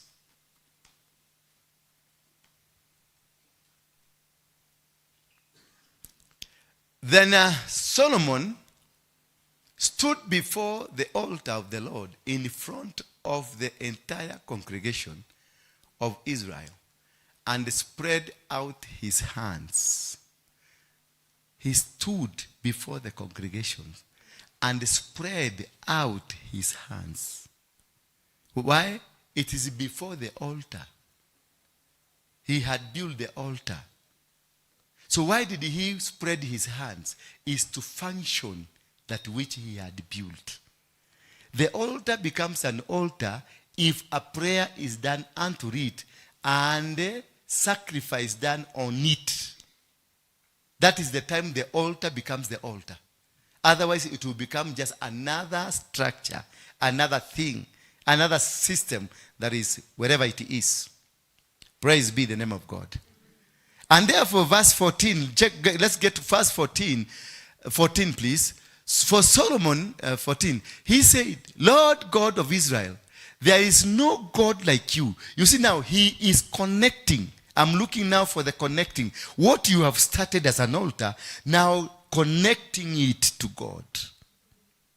Because if you leave it that way, it will be connected to the devil. Hallelujah. Because once you build an altar, it has to be connected to a deity. So he said, Lord God of Israel, there is no God like you in heaven or on earth who keeps his gracious covenant with your servant who walk before you with all their hearts. So number 2, you must walk before God and your heart must be in it. So when you are doing this business God has given you, your heart must be in God and you must walk with God in that business without doing anything wrong that is against it. And that is why many people have been started businesses but walinyang'anywa pesa zao. Kuna watu walianzisha kazi lakini walinyang'anywa. Kuna watu walianzisha miradi fulani lakini ilianguka because they never walked with God. They did not commit. Yes, you are a Christian but you didn't commit this work God has given you. You did not recommit it back to him because he has given. Mama anaitwa Hana akati alizaa mtoto alirudisha mtoto akarudishia Mungu. Are you getting me? Alirudishia Mungu mtoto. Because he said, if you give me a baby, I will return him to the altar to serve you forever. So the covenant that he had with God, he fulfilled. So you must fulfill the covenant. Ukianza kazi, maana ukikuja hapa mnakuja kuomba, Baba ninakuomba ukinipatia hii kazi, Baba nitasimama na mtumishi wako, Baba nitasimama na watoto mayatima, Baba nitasimama. You talk a lot, but when God gives you this job, you forget about him. Or whatever you promised, now even you don't have time for that church. You are coming to church, even you are washing with your tongue. Ati ni upako natafuta. Ni Mungu natafuta neema, yani ni kusarenda. That I am surrendering with my body, with my system, with my breathing, with anything. Nafagia. Back at the little coins I have in the house, you come with them. You leave your children without food. So that God can raise a covenant with you. And when God now agrees and says, yes, I've heard your prayer, then after that, you don't even come to church. You send your offering via M-pesa because you are busy. That business will go down. You come here, we pray for you, we pray together, and then your business opens. And the battles that you've been having around you, they have been fighting. And this altar was used to open that business or to bring up that business. And then you go to fight the man of God who prayed for you. That business will go down because you have disconnected. Umefanya disconnection. Any all sacrifice that you give and anything that you've committed to God and you bring it at the altar of God, that altar, that sacrifice is committed to God. If you fight it again, or you fight the man that received that, or you try to do something that is like stopping it or making it not work, God will even kill you because you are fighting the altar that you raised, a covenant that you made, not with man, but with God. And you lied to God. And for that matter, God will punish you. He will pull out everything from you. And even other things that you have, he will pull them out. And you'll be left without anything. Then in verse 15, you see now, the covenant is raised gradually. You have kept what you promised. You see now, God has kept. So also you must keep. God has kept. You have kept what you promised to your servant. My father David, you have kept. Understand this. The principle here is keeping the promise. So whatever you raise and you dedicate yourself to God, whatever we are going to do today, it shall be kept. God will keep it And therefore, we also deserve to keep it. You spoke directly to him, and you fulfilled your promise by your power as it is today. He spoke to him. So God used me to bless you. When the day you rise up to raise a finger against me, anything that he did through me to you, it will be pulled down. Because there is a covenant. There's an agreement. And this is the top secrets that people don't understand. But a person like Solomon did, David did. And this is why you see the people of the world, they know these principles better than us. And they do these things better than us. Are you getting me? And that is why the people of the world have been so successful than us, have won battles without struggle. They are the ones who are employing us, who we Christians, the heavenly goers, we are being employed by people who do not go to church. But they made a covenant with God. And that is why I say altars are not for Christians, are for everybody. Whoever makes a covenant with God, you get right. Are you getting me? Reasons, verse 16, please, 16. Therefore, Lord God of Israel, keep what you promised you to your servant. No, he's telling God, keep your promise. You told David that you're going to do this. Keep it. Because me, I'm going to keep it. Are you willing? Are you going to keep the promise? If God gives you this business, are you going to keep the promise with God? Are you going? He has given a job. He has promised to give you a job. Will you keep the promise? Then he's saying, you promised to your servant, my father David, you will never fail to have a man to sit before me on the throne of Israel. If only your son take care to walk in my laws as you have walked before me. So it was a covenant. If you walk in this system, and me, I will walk in that system. So we are building an altar. We are making promises. Are you getting me? Sijui ni kwa nini mumeenda chini? It is imerikera sana. We are building now. It's an altar. And an altar, we have to have agreement. Lazima hii ni agreement, what is going to be done. Sasa when mimi nakuja, mimi nitakubali. These are the principles. God is telling us the principles, and we are telling him, this is what we want to do. We want you to bless us. Kutoka leo mabiashara zote zitafunguka. But are you going to keep the promise? Kutoka leo watu wako Ulaya ambao wanatusikiliza hapa, Mungu anaenda kuwafungulia njia zao. But are we going to keep the promise? Are we going to keep the relationship? Remember, this man is reminding God of a father relationship, not his relationship, a father relationship. Then him now. Then he said, telling God, whatever you did to my father, whatever you agreed with my father, I am going also to do. And that is why this man was given too much wisdom. Only to have so many wives. But it was, the Bible does not condemn it. Sijaona mahali Bible inasema ni mbaya. Because sijaona akinyang'anywa akili. Alinyang'anywa. Alipata akili ya kutafuta wengi. Lakini wa Kikuyu,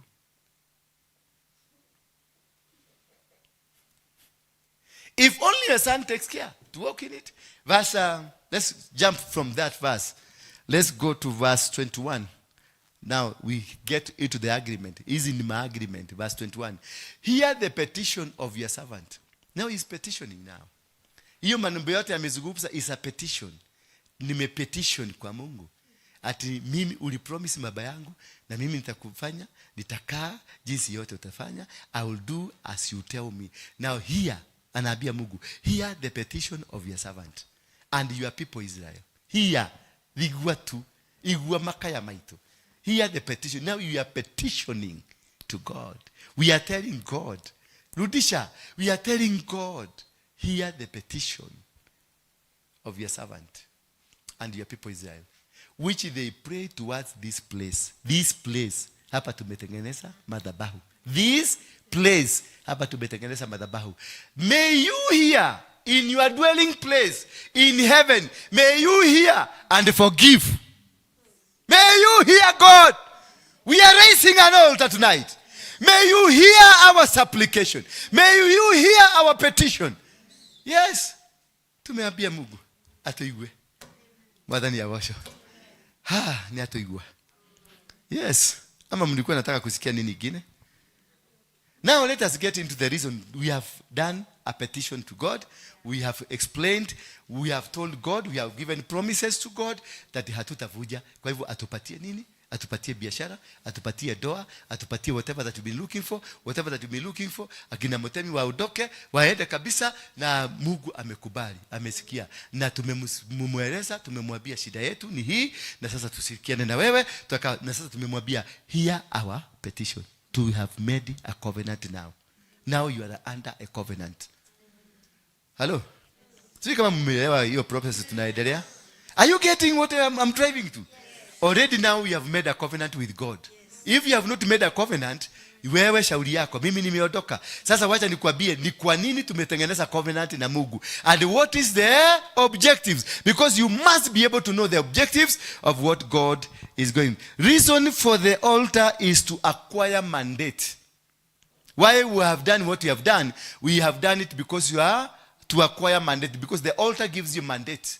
Number 2, we have done this because we want dominion. We want to dominate. Whatever that we do, wherever we go, we shall be dominated. Whatever we say, we shall have dominion. Whatever we go, we shall have. Any place you put a business, you don't want to have at the mahali pazuri pa kuweka biashara. Any place is a place.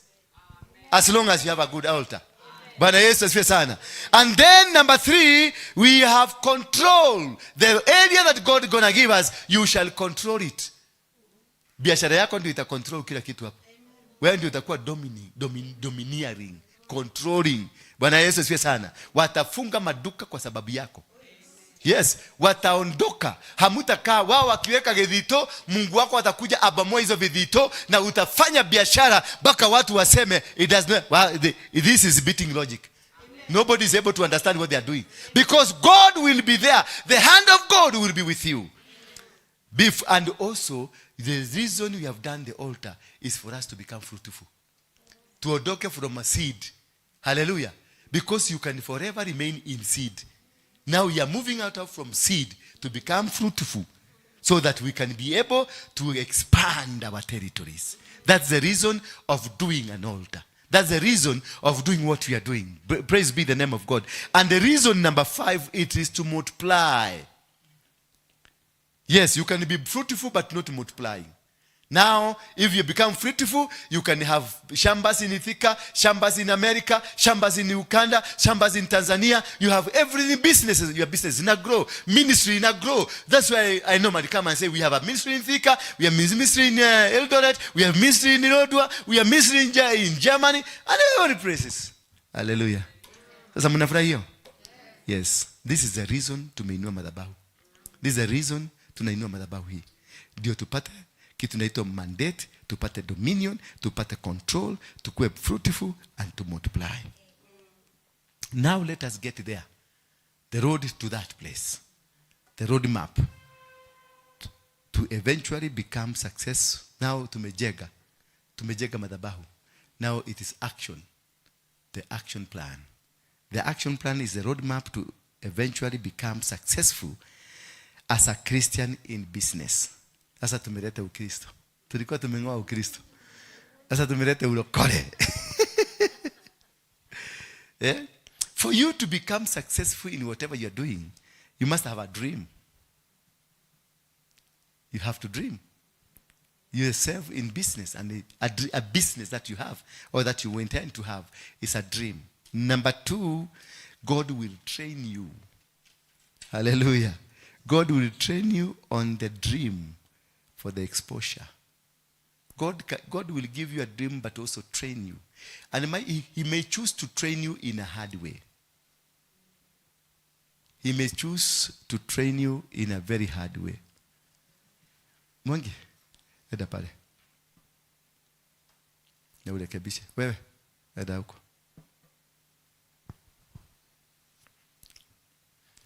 And once he has trained you, he sets you season and time. Everything. When he gives you a seed, he gives you a seed in the times of the seed. And then there comes a season of harvesting. And then he comes a season of plowing. So he sets a season for you. So when he gives you a dream of a business, he also sets a season and also the timings. Because there is no business that can work out of the season or out of time. So every season must operate in it, and every time must operate in it. So God will provide you with those three. Those three, that is, God will give you the dream, train you, and then set a season for you. And then fourth one, he will provide with a seed for you. He will give you the seed. Once he trains you, he can never give you a seed if you're not trained. He can't give you a seed, because what are you going to do with the seed? He must train you the seed. He must train you and then give you the seed. And number 5, he creates an atmosphere for the growth. He creates an atmosphere for the expansion. So if we search like this one, he will expand it. He will create a condition that the church will grow. He will create a condition that people will love your business and they will be coming to your business. He will create a situation where people will be attracted to what you are doing. He will create himself. It is not your problem now because you have raised the altar. It is no longer your problem. It's no longer your challenge. It is no longer your struggle. It is now the struggle of God. You have given. That is why you see Muslims, the Indians, the Chinese, they don't have struggles in whatever they are doing. They are going freely because they have their altars that they are working for them. An altar is meant to work for you. An altar is meant to do things for you, to make things work easily, to create a condition, to create an atmosphere for you such that you'll be able to move without struggles. Even when the opposition comes along your way, unaona inaanguka, haiwezi kufaulu, because you have created a mandate. And this mandate is mandated from heaven. This mandate is operating from heaven. Hello? Are you getting me now? Yes. Then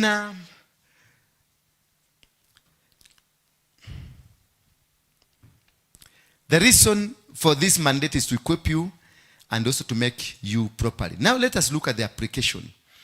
You must know the reason when and starting the company. The reason when and how to start it, that company. The reason when and how to start this business. And when you have the reason and when and how to create the company, then you put up the structures that are godly. Then in that structure you are putting it, you insert that prayer altar in that business. Ukitengeneza structure ya kampuni yako, kuna manager, kuna kila kitu, you put inside into the office, you put aside a place that you will be worshiping God. You encompass your company. You put your company under the control of the altar. The altar, then you connect it with God. So from there, the company will be operating under the altar. It is not the people personally you have employed that will work. It is the altar that will command the people where you are working. They will be commanded. They will be instructed. They will be directed. They will be told what to do, how to do, when to do, and what to do. Are you getting me now? Therefore, that is the most important thing that I wanted you to learn and to know. And this is where I want to just leave it at there.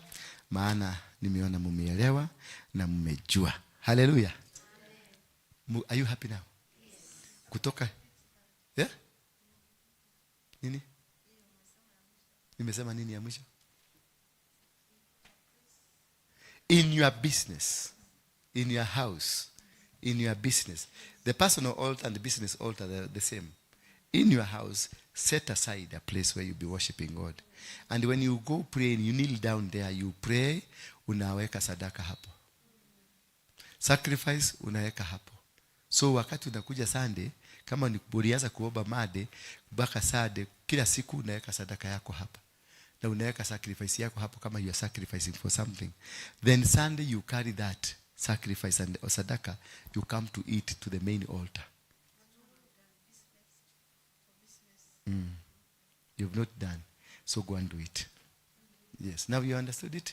So everybody here, if you are a businessman, businesswoman, you start by raising that altar. Nimekufundisha how to do it. First of all, you have to ask God, why am I doing this? Is this business from you? Yes. If it is from you, then you move according to his instructions, and then you become. Then from there, kama ni biashara unataka kufungua sasa, you dedicate that business to the altar. you dedicate it and you give a sacrifice. You call people.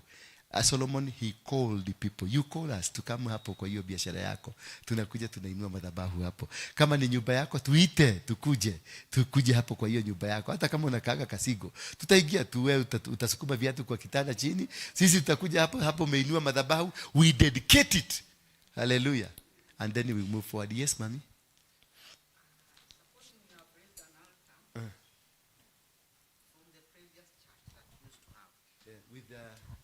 In your house, a personal altar? Yeah, with the previous people whom I used to worship with. Yeah. Now I've come to this place. Do I need to renew the covenant? That was a personal altar. So it has no problem. As long as it was godly, it is a personal altar. After you have biashara, it is a business altar. It doesn't matter who raised it, as long as it was godly. Yes. Tusimame tu kwa miguu yetu. I hope now I've raised an army that will venture into everything. You can stretch yourself. Just stretch vizuri, vizuri, vizuri. Sasa nataka tuigie 1 hour ya kigosho. Then itakuja, tutawakisha moto wa what we have done. Then mutamwagiliwa mafuta, and from now the sky will be the limit. Worship team. Jinyosha tu, hebu ruka. Tufanya jogging. Tuende jogging. I think tutaweka hapa ije siku moja. Ile gym ya kuruka kwa barabara. Yes. Yeah. Good.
Who with his hand has fulfilled what he promised with his mouth to David my father.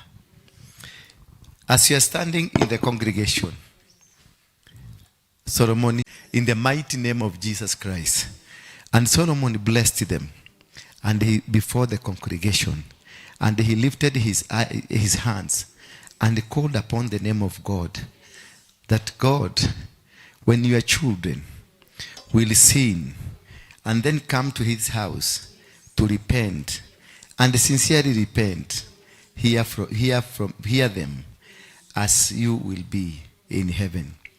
In verse number 12, then Solomon stood before the altar of the Lord in the presence of all the assembly of Israel and spread out his hands.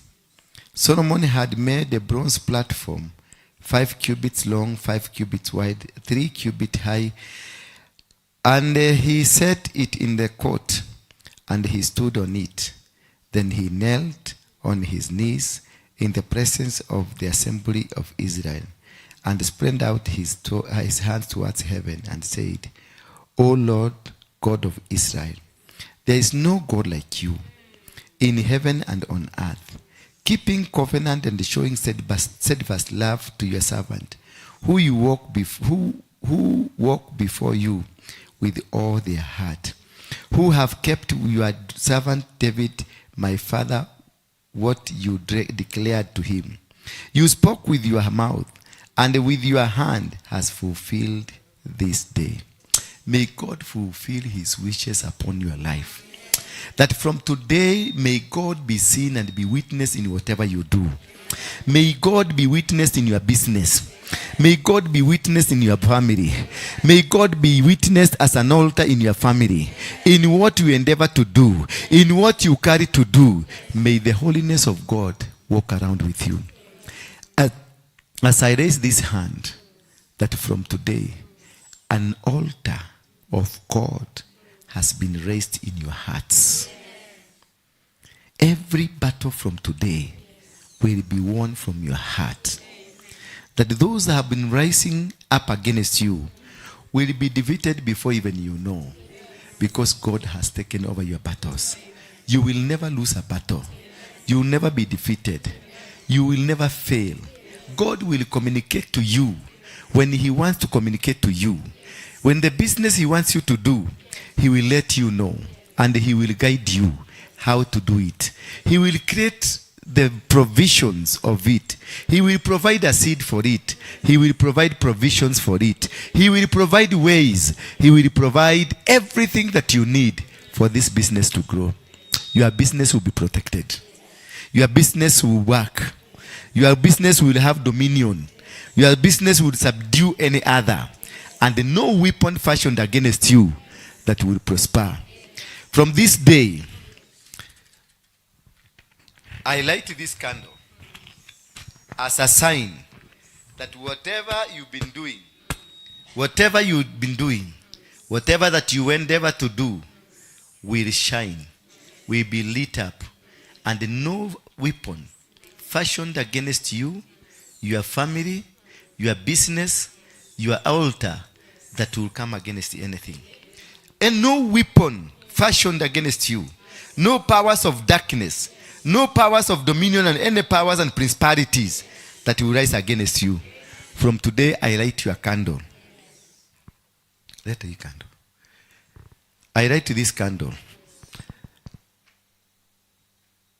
as a sign that your life is back. Akishia wengine. That your life is back. Maisha yako kutoka leo itaangaa. Akishia wengine. Maisha yako itaangaa. Hakuna kitu kitainuka kinyume na wewe. Maana moto uliozimwa ndani yako umewakishwa tena. Moto ambao walizima wa biashara, moto wa ndoa yako, moto wa familia yako umeakishwa tena. Akishia wengine.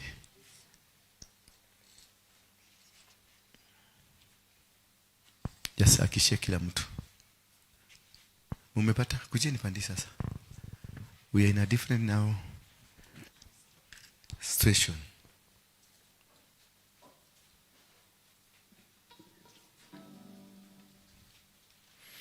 As soon as Solomon finished his prayer, fire came from heaven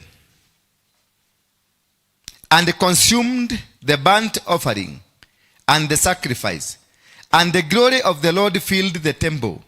And the priests could not enter the house of the Lord, because the glory of the Lord filled the Lord's house.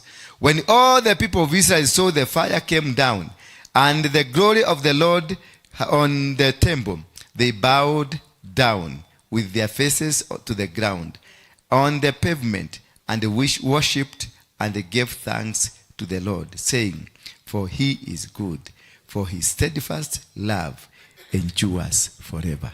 Lift up your Baba, muumba wa mbingu na muumba dunia. Hakuna Mungu mwingine kama wewe. Wewe ndio Mungu uliyeumba mbingu na ukaumba dunia, na hawa ni waja wako wamekuja hapa. Tuko hapa kwa ajili ya ibada yako, kwa ajili ya kukutukuza, kwa ajili ya kusema wewe ndio unastahili kuabudiwa. Hatuna Mungu mwingine ambaye tumekuja kumwabudu. Tumekuja kukuabudu tu. Tumekuinulia hii kama madhabahu, tumekuinulia hivi katika nyoyo zetu. Tukisema kutoka leo, Bwana, mwanga wako na utuangazie. Biashara ambazo zilikuwa zimefungwa sasa zimekuwa na mwanga. Giza lolote ambalo lilikuwa limeletwa kwetu katika nyoyo zetu, maisha yetu, miili yetu, watoto wetu, biashara yetu, huduma zetu, kila chochote ambacho kilikuwa kimerushiwa giza, from today it has come up again. Moto imewaka tena. Moto imewaka leo. Moto umemwanga mwanzo. Moto imewaka leo. Mwimbe haleluya, moto umewaka. Umewaka leo. Moto umemwezia Yesu. Moto umewaka leo. Mwimbe haleluya, moto umewaka. Nachukua mchanga huu ambao ni ardhi. Wewe ardhi, sikia neno la Bwana. Hawa wote ambao wameakisha mwanga huu na moto umewaka, Bwana asema amewabariki. Milango yao yote imefunguliwa. Biashara zao zote zimefunguliwa. Hakuna kitu hata kimoja kitawazuia. Hakuna vita vya aina yoyote vile vitakavyoinuliwa kwao. Chochote ambacho kilikuwa kimefungwa katika maisha yao imefunguliwa. Na laana yote iliyosemwa juu yao imekataliwa. Wewe ardhi, sikia neno la Bwana. Hawa wamebarikiwa kwenye biashara, wamebarikiwa kwenye ndoa, wamebarikiwa kwenye misingi ya kidini, wamebarikiwa kwenye misingi aina yote ile. Hawatarudi nyuma, hawatafungwa, hawatazuiliwa. Hakuna vita, viwe ni vya kimwili ama vya kiroho, vitakavyowashinda. Wewe ardhi. Hii ni madhabahu ya Mungu. Na kutoka leo, kuna wachawi walikuwa wametumwa hapa. Na kuna watu waganga walitumwa hapa. Na kuna wengine wamepanga kukuja hapa. Wewe ardhi. Sikia neno la Bwana. Mtu yeyote atakaye kupanga kuinukia madhabahu hii na akainukiwe na madhabahu hii, atapigwa vita, atasambaratika. Muandike kama mtu ambaye hatafaulu kwenye maisha yake. Muandike ni mtu ambaye hataweza kufaulu kwa jambo lolote lile. Hata uzao wake hautafanikiwa, hata njia zake hazitafaulu. Atalaanika yeye na kizazi chake. Atakaye jaribu kuinua kidole kupigana na mmoja wa ambao wamebarikiwa. Wewe ardhi, sikia neno la Bwana na umwandike kuwa ni mtu ambaye hatabarikiwa, mtu ambaye hataenewa, mtu ambaye hatakuwa successful in whatever way. Wewe ardhi, maadui wa huduma hii, wewe utapigana na wao, wewe utapambana na wao. Maana kitengo hiki kimetengwa kwa ajili ya kazi ya Mungu na kwa ajili ya utukufu wa Mungu. Watoto hawa watabarikiwa wakienda na wakirudi. Watoto hawa watabarikiwa kwenye magara zao, mimea yao na hata wanyama wao watabarikiwa. Kazi yao ya mikono itabarikiwa. Maadui watakuja kwa direction moja, watasambaratika kwa direction 7. Wewe ardhi, sikia neno la Bwana ya kwamba mifuko ya hawa watu itapanuka. Biashara zao zitafaulu, njia zao zitafaulu. Utukufu wa Bwana utaonekana kutokana na njia mzuri ambayo imetokana na madhabahu hii. Kutoka leo wamefanikiwa in Jesus mighty name. Sasa umebarikiwa. Siseme amen vizuri? Kuja kama umepaga laini, utakuja hivi, mkienda hivi nikupake mafuta, kwa sababu sasa uko sawa.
covenant of the soil. Ukuje. Covenant of the soil. May God bless you. May you be blessed. Chochote utakachokifanya kifaulu. Lolote utakayofanya. Kazi yote utafungua ifaulu. Kazi yote utafungua ifaulu. Biashara yote utafungua ifaulu. Kazi yote utafungua ifaulu. Ufaulu kwenye mipango yako. Ufaulu kwenye maisha yako. Ufaulu kwenye mipango yako. Ufaulu kwenye mipango yako. Ufaulu kwenye mipango yako. Ufaulu kwenye kazi zako. Ufaulu kwenye kazi zako. Ufaulu kwenye kazi zako. Ufaulu kwenye kazi zako. Ufaulu kwenye kazi zako. Ufaulu kwenye kazi zako. Ufaulu kwenye kazi zako. Ufaulu. Ufaulu kwenye kazi zako. Ufaulu kwenye njia zako zote. Ufaulu kwenye mipango yako yote. Mipango yako yote itafaulu. Jambo lolote lako unafanya lifaulu. Upate kufaulu. Milango yako itafunguka. Milango yako itafunguka. Milango yako itafunguka. Kuna mwingine?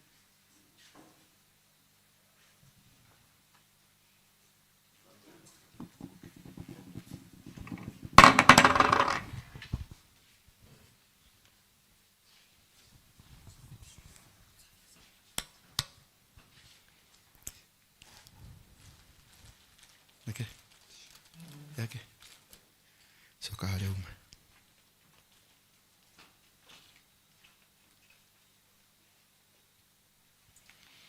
Then the king and the people offered sacrifices before the Lord. King Solomon offered a sacrifice of 22 oxen and 120 sheep. So the king and all the people dedicated the house of God. The priest stood at their post, the Levite also, with the instrument for music to the Lord, and that the King David had made for giving thanks to the Lord for his steadfast love.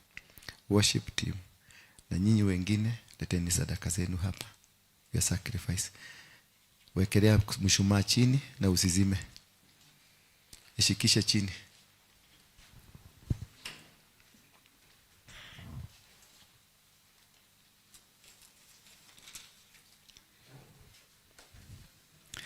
Whenever David offered praises by their ministry, opposite them, the priests surrounded trumpets. All Israel stood. Tunaweza kuwa na ile vuvuzela.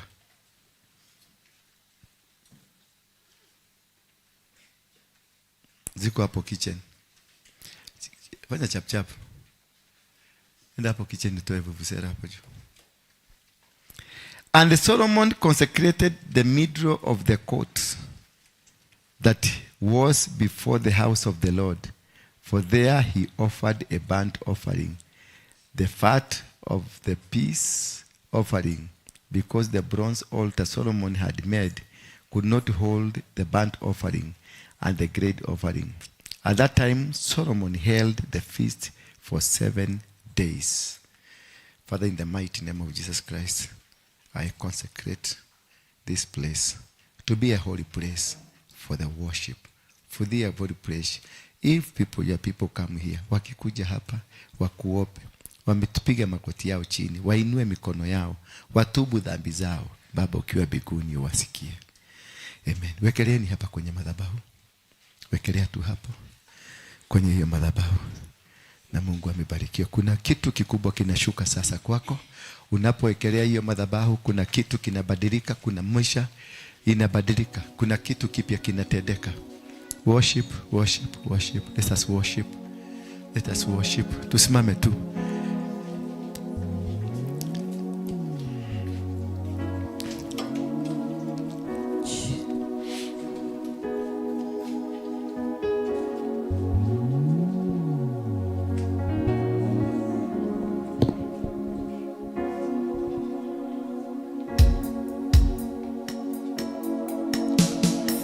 Ngoja kidogo.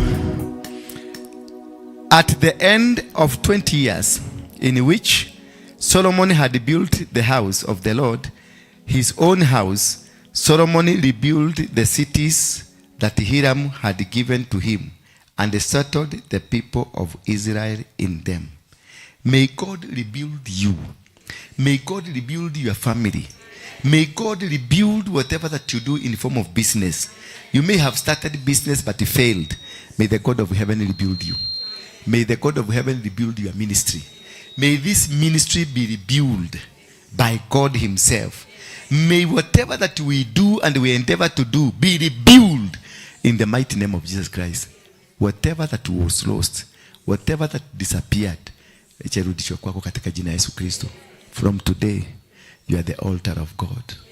Lift up your hand as I release this. Father, in the mighty name of Jesus Christ, these are your daughters, are your sons. May you bless them now. I release every power. I release deliverance. I release healing. I release reconstruction. Let them be rebuilt. Let them be given mandates. Let them be given dominion. Let them receive power in their businesses, in their family. Breakthrough, breakthrough, breakthrough, breakthrough, breakthrough, breakthrough. The breakthrough. Receive now. Receive it now. Milango inafunguliwa. Geti zinafungika. Milango inafunguliwa, ndio inafunguliwa. Biashara yako ndio imefunguliwa sasa. Mablockage zote zilikuwa zimewekwa, zimekatika sasa. Kila kitu ambacho walikuwa wamekifanya kwenye maisha yako ndio hicho kinaanguka. Minara walikuwa wameinua inaanguka. Mipango miovu ya shetani walikuwa wameinua inavunjika sasa, inavunjika. Mafamilia ambao walikuwa wamekukamata mateka ndio wao wamekuachilia. Uchawi na uganga ambao ulikuwa umetendwa na umeinuliwa kwako ndio huo unavunjika. Uchawi na uganga wote inavunjika. Kila kitu kinavunjika. Minara walisema hautafaulu, wao waliosema ndio hao wanasambaratika sasa. Ngome zao zinaanguka, mipango yao inaanguka, nia zao zote zinaporomoka katika jina la Yesu Kristo. Every covenant is broken now. Every covenant is broken now. Every covenant ambao walifanya kwa shetani, maagano yoyote waliinua katika maisha yako inavunjika,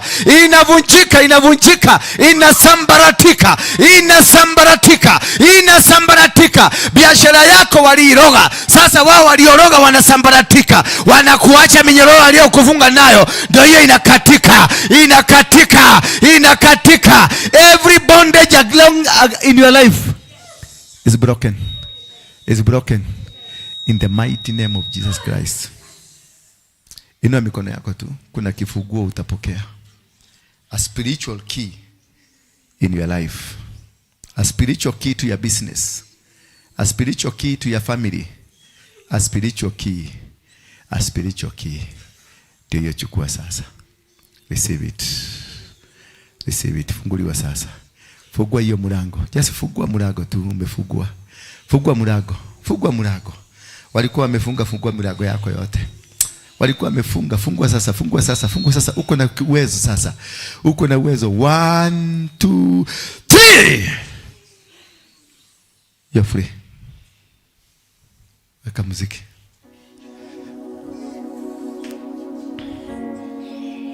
To worship sasa. Let us worship. Nguo yako itachomeka mami. Itachomeka nyuma.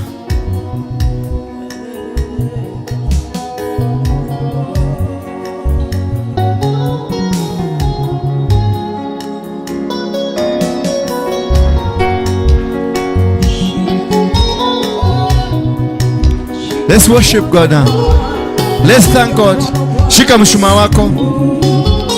Leteni niwaonyeshe mahali mtaekelea.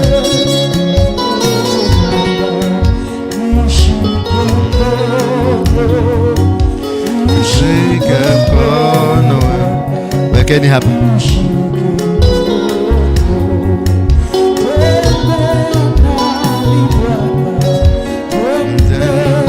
Usiweke karibu na carpet.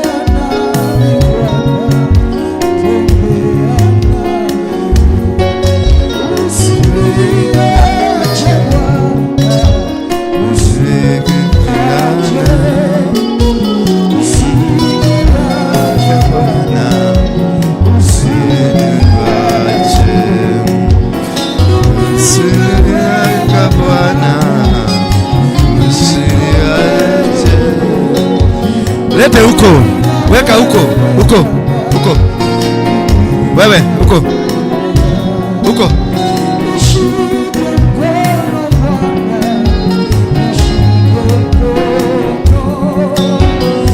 Shike mkono Bwana. Shike mkono Bwana.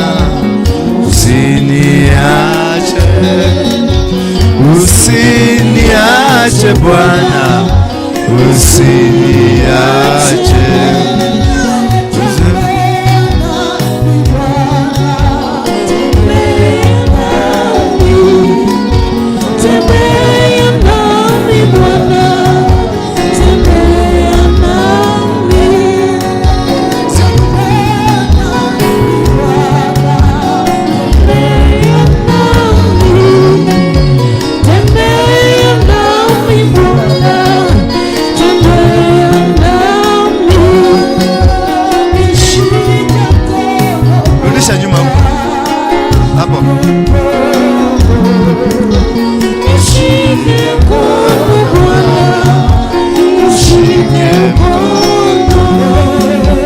Nishike mkono Bwana, nishike mkono, nishike mkono Bwana, nishike mkono, nishike mkono Bwana, nishike mkono, nishike mkono Bwana, nishike mkono.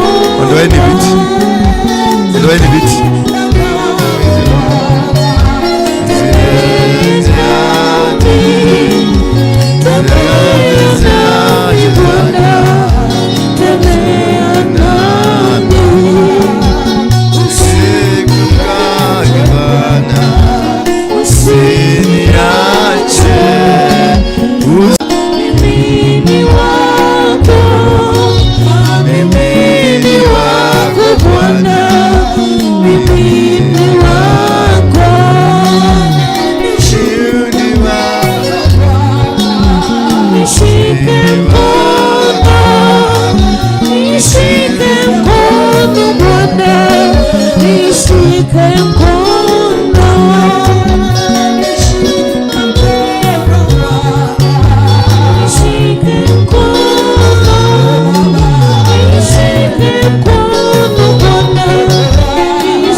Hallelujah.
Father, I thank you once again.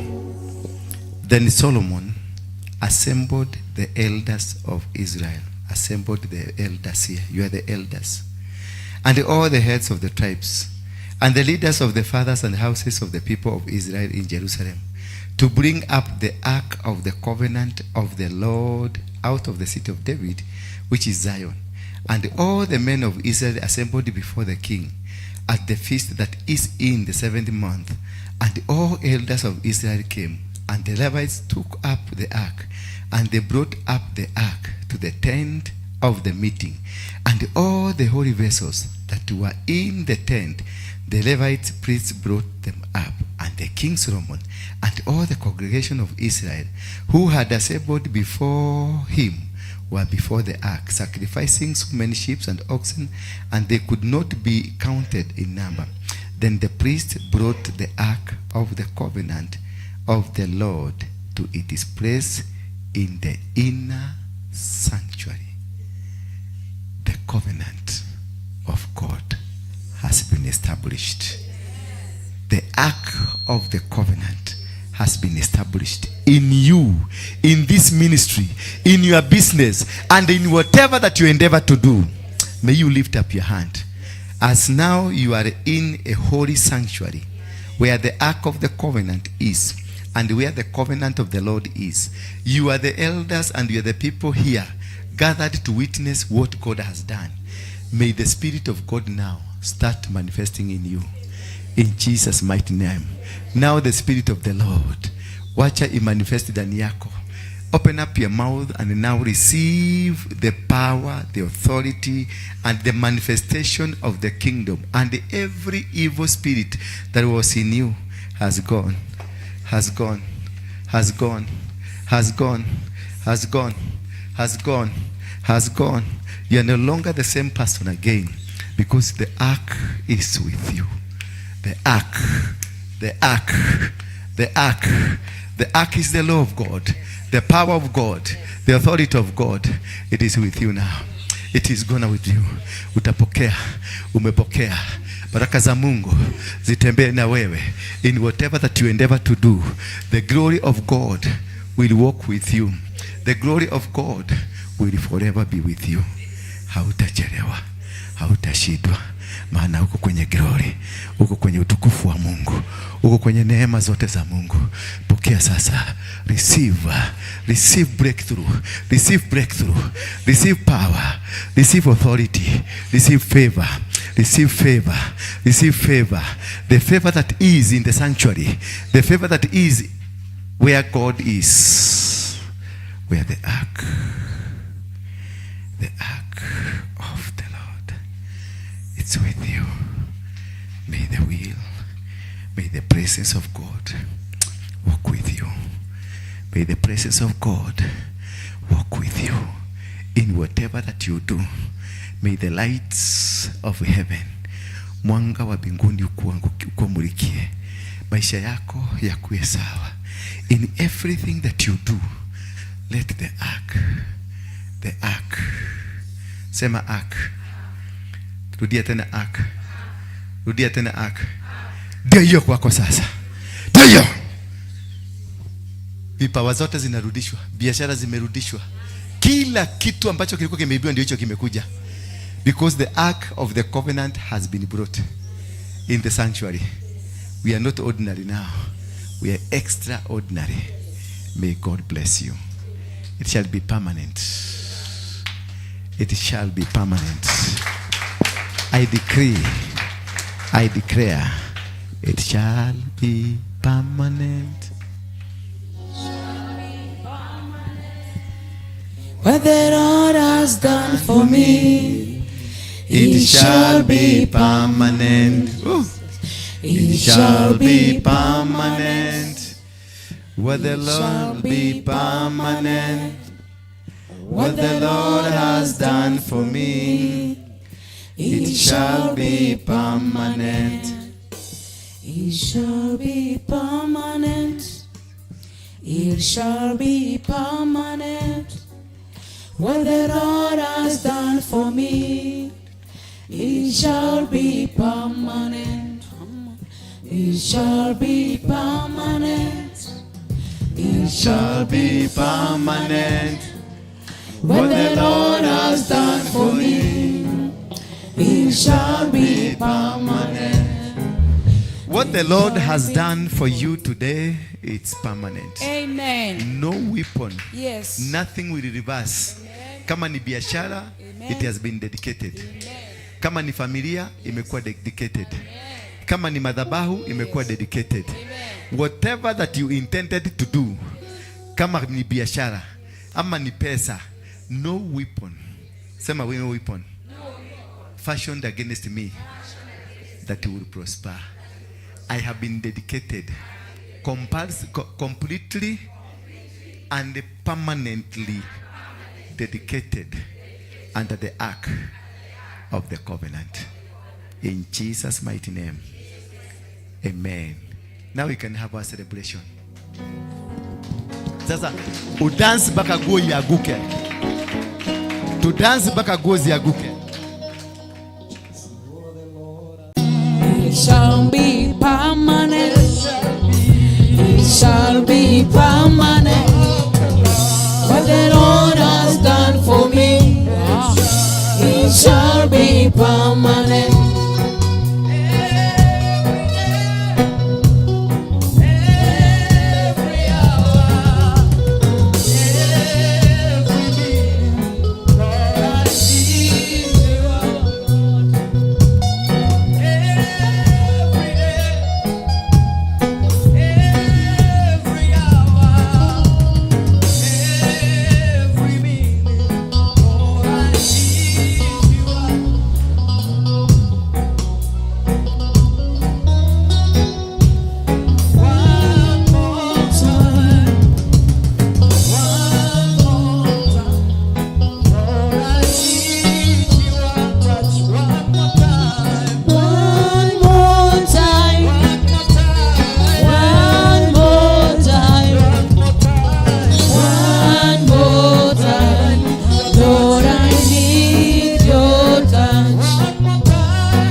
Bethel Clouds TV, empowering lives.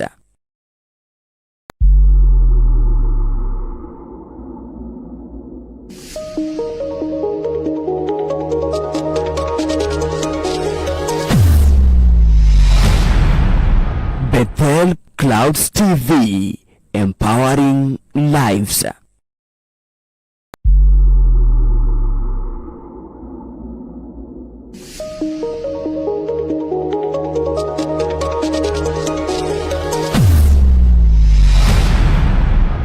Bethel Clouds TV, empowering lives.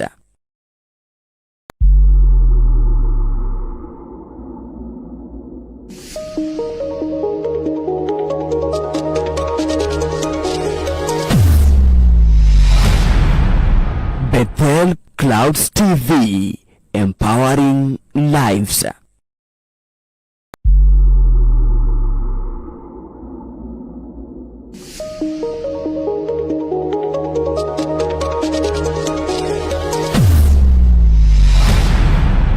Bethel Clouds TV, empowering lives.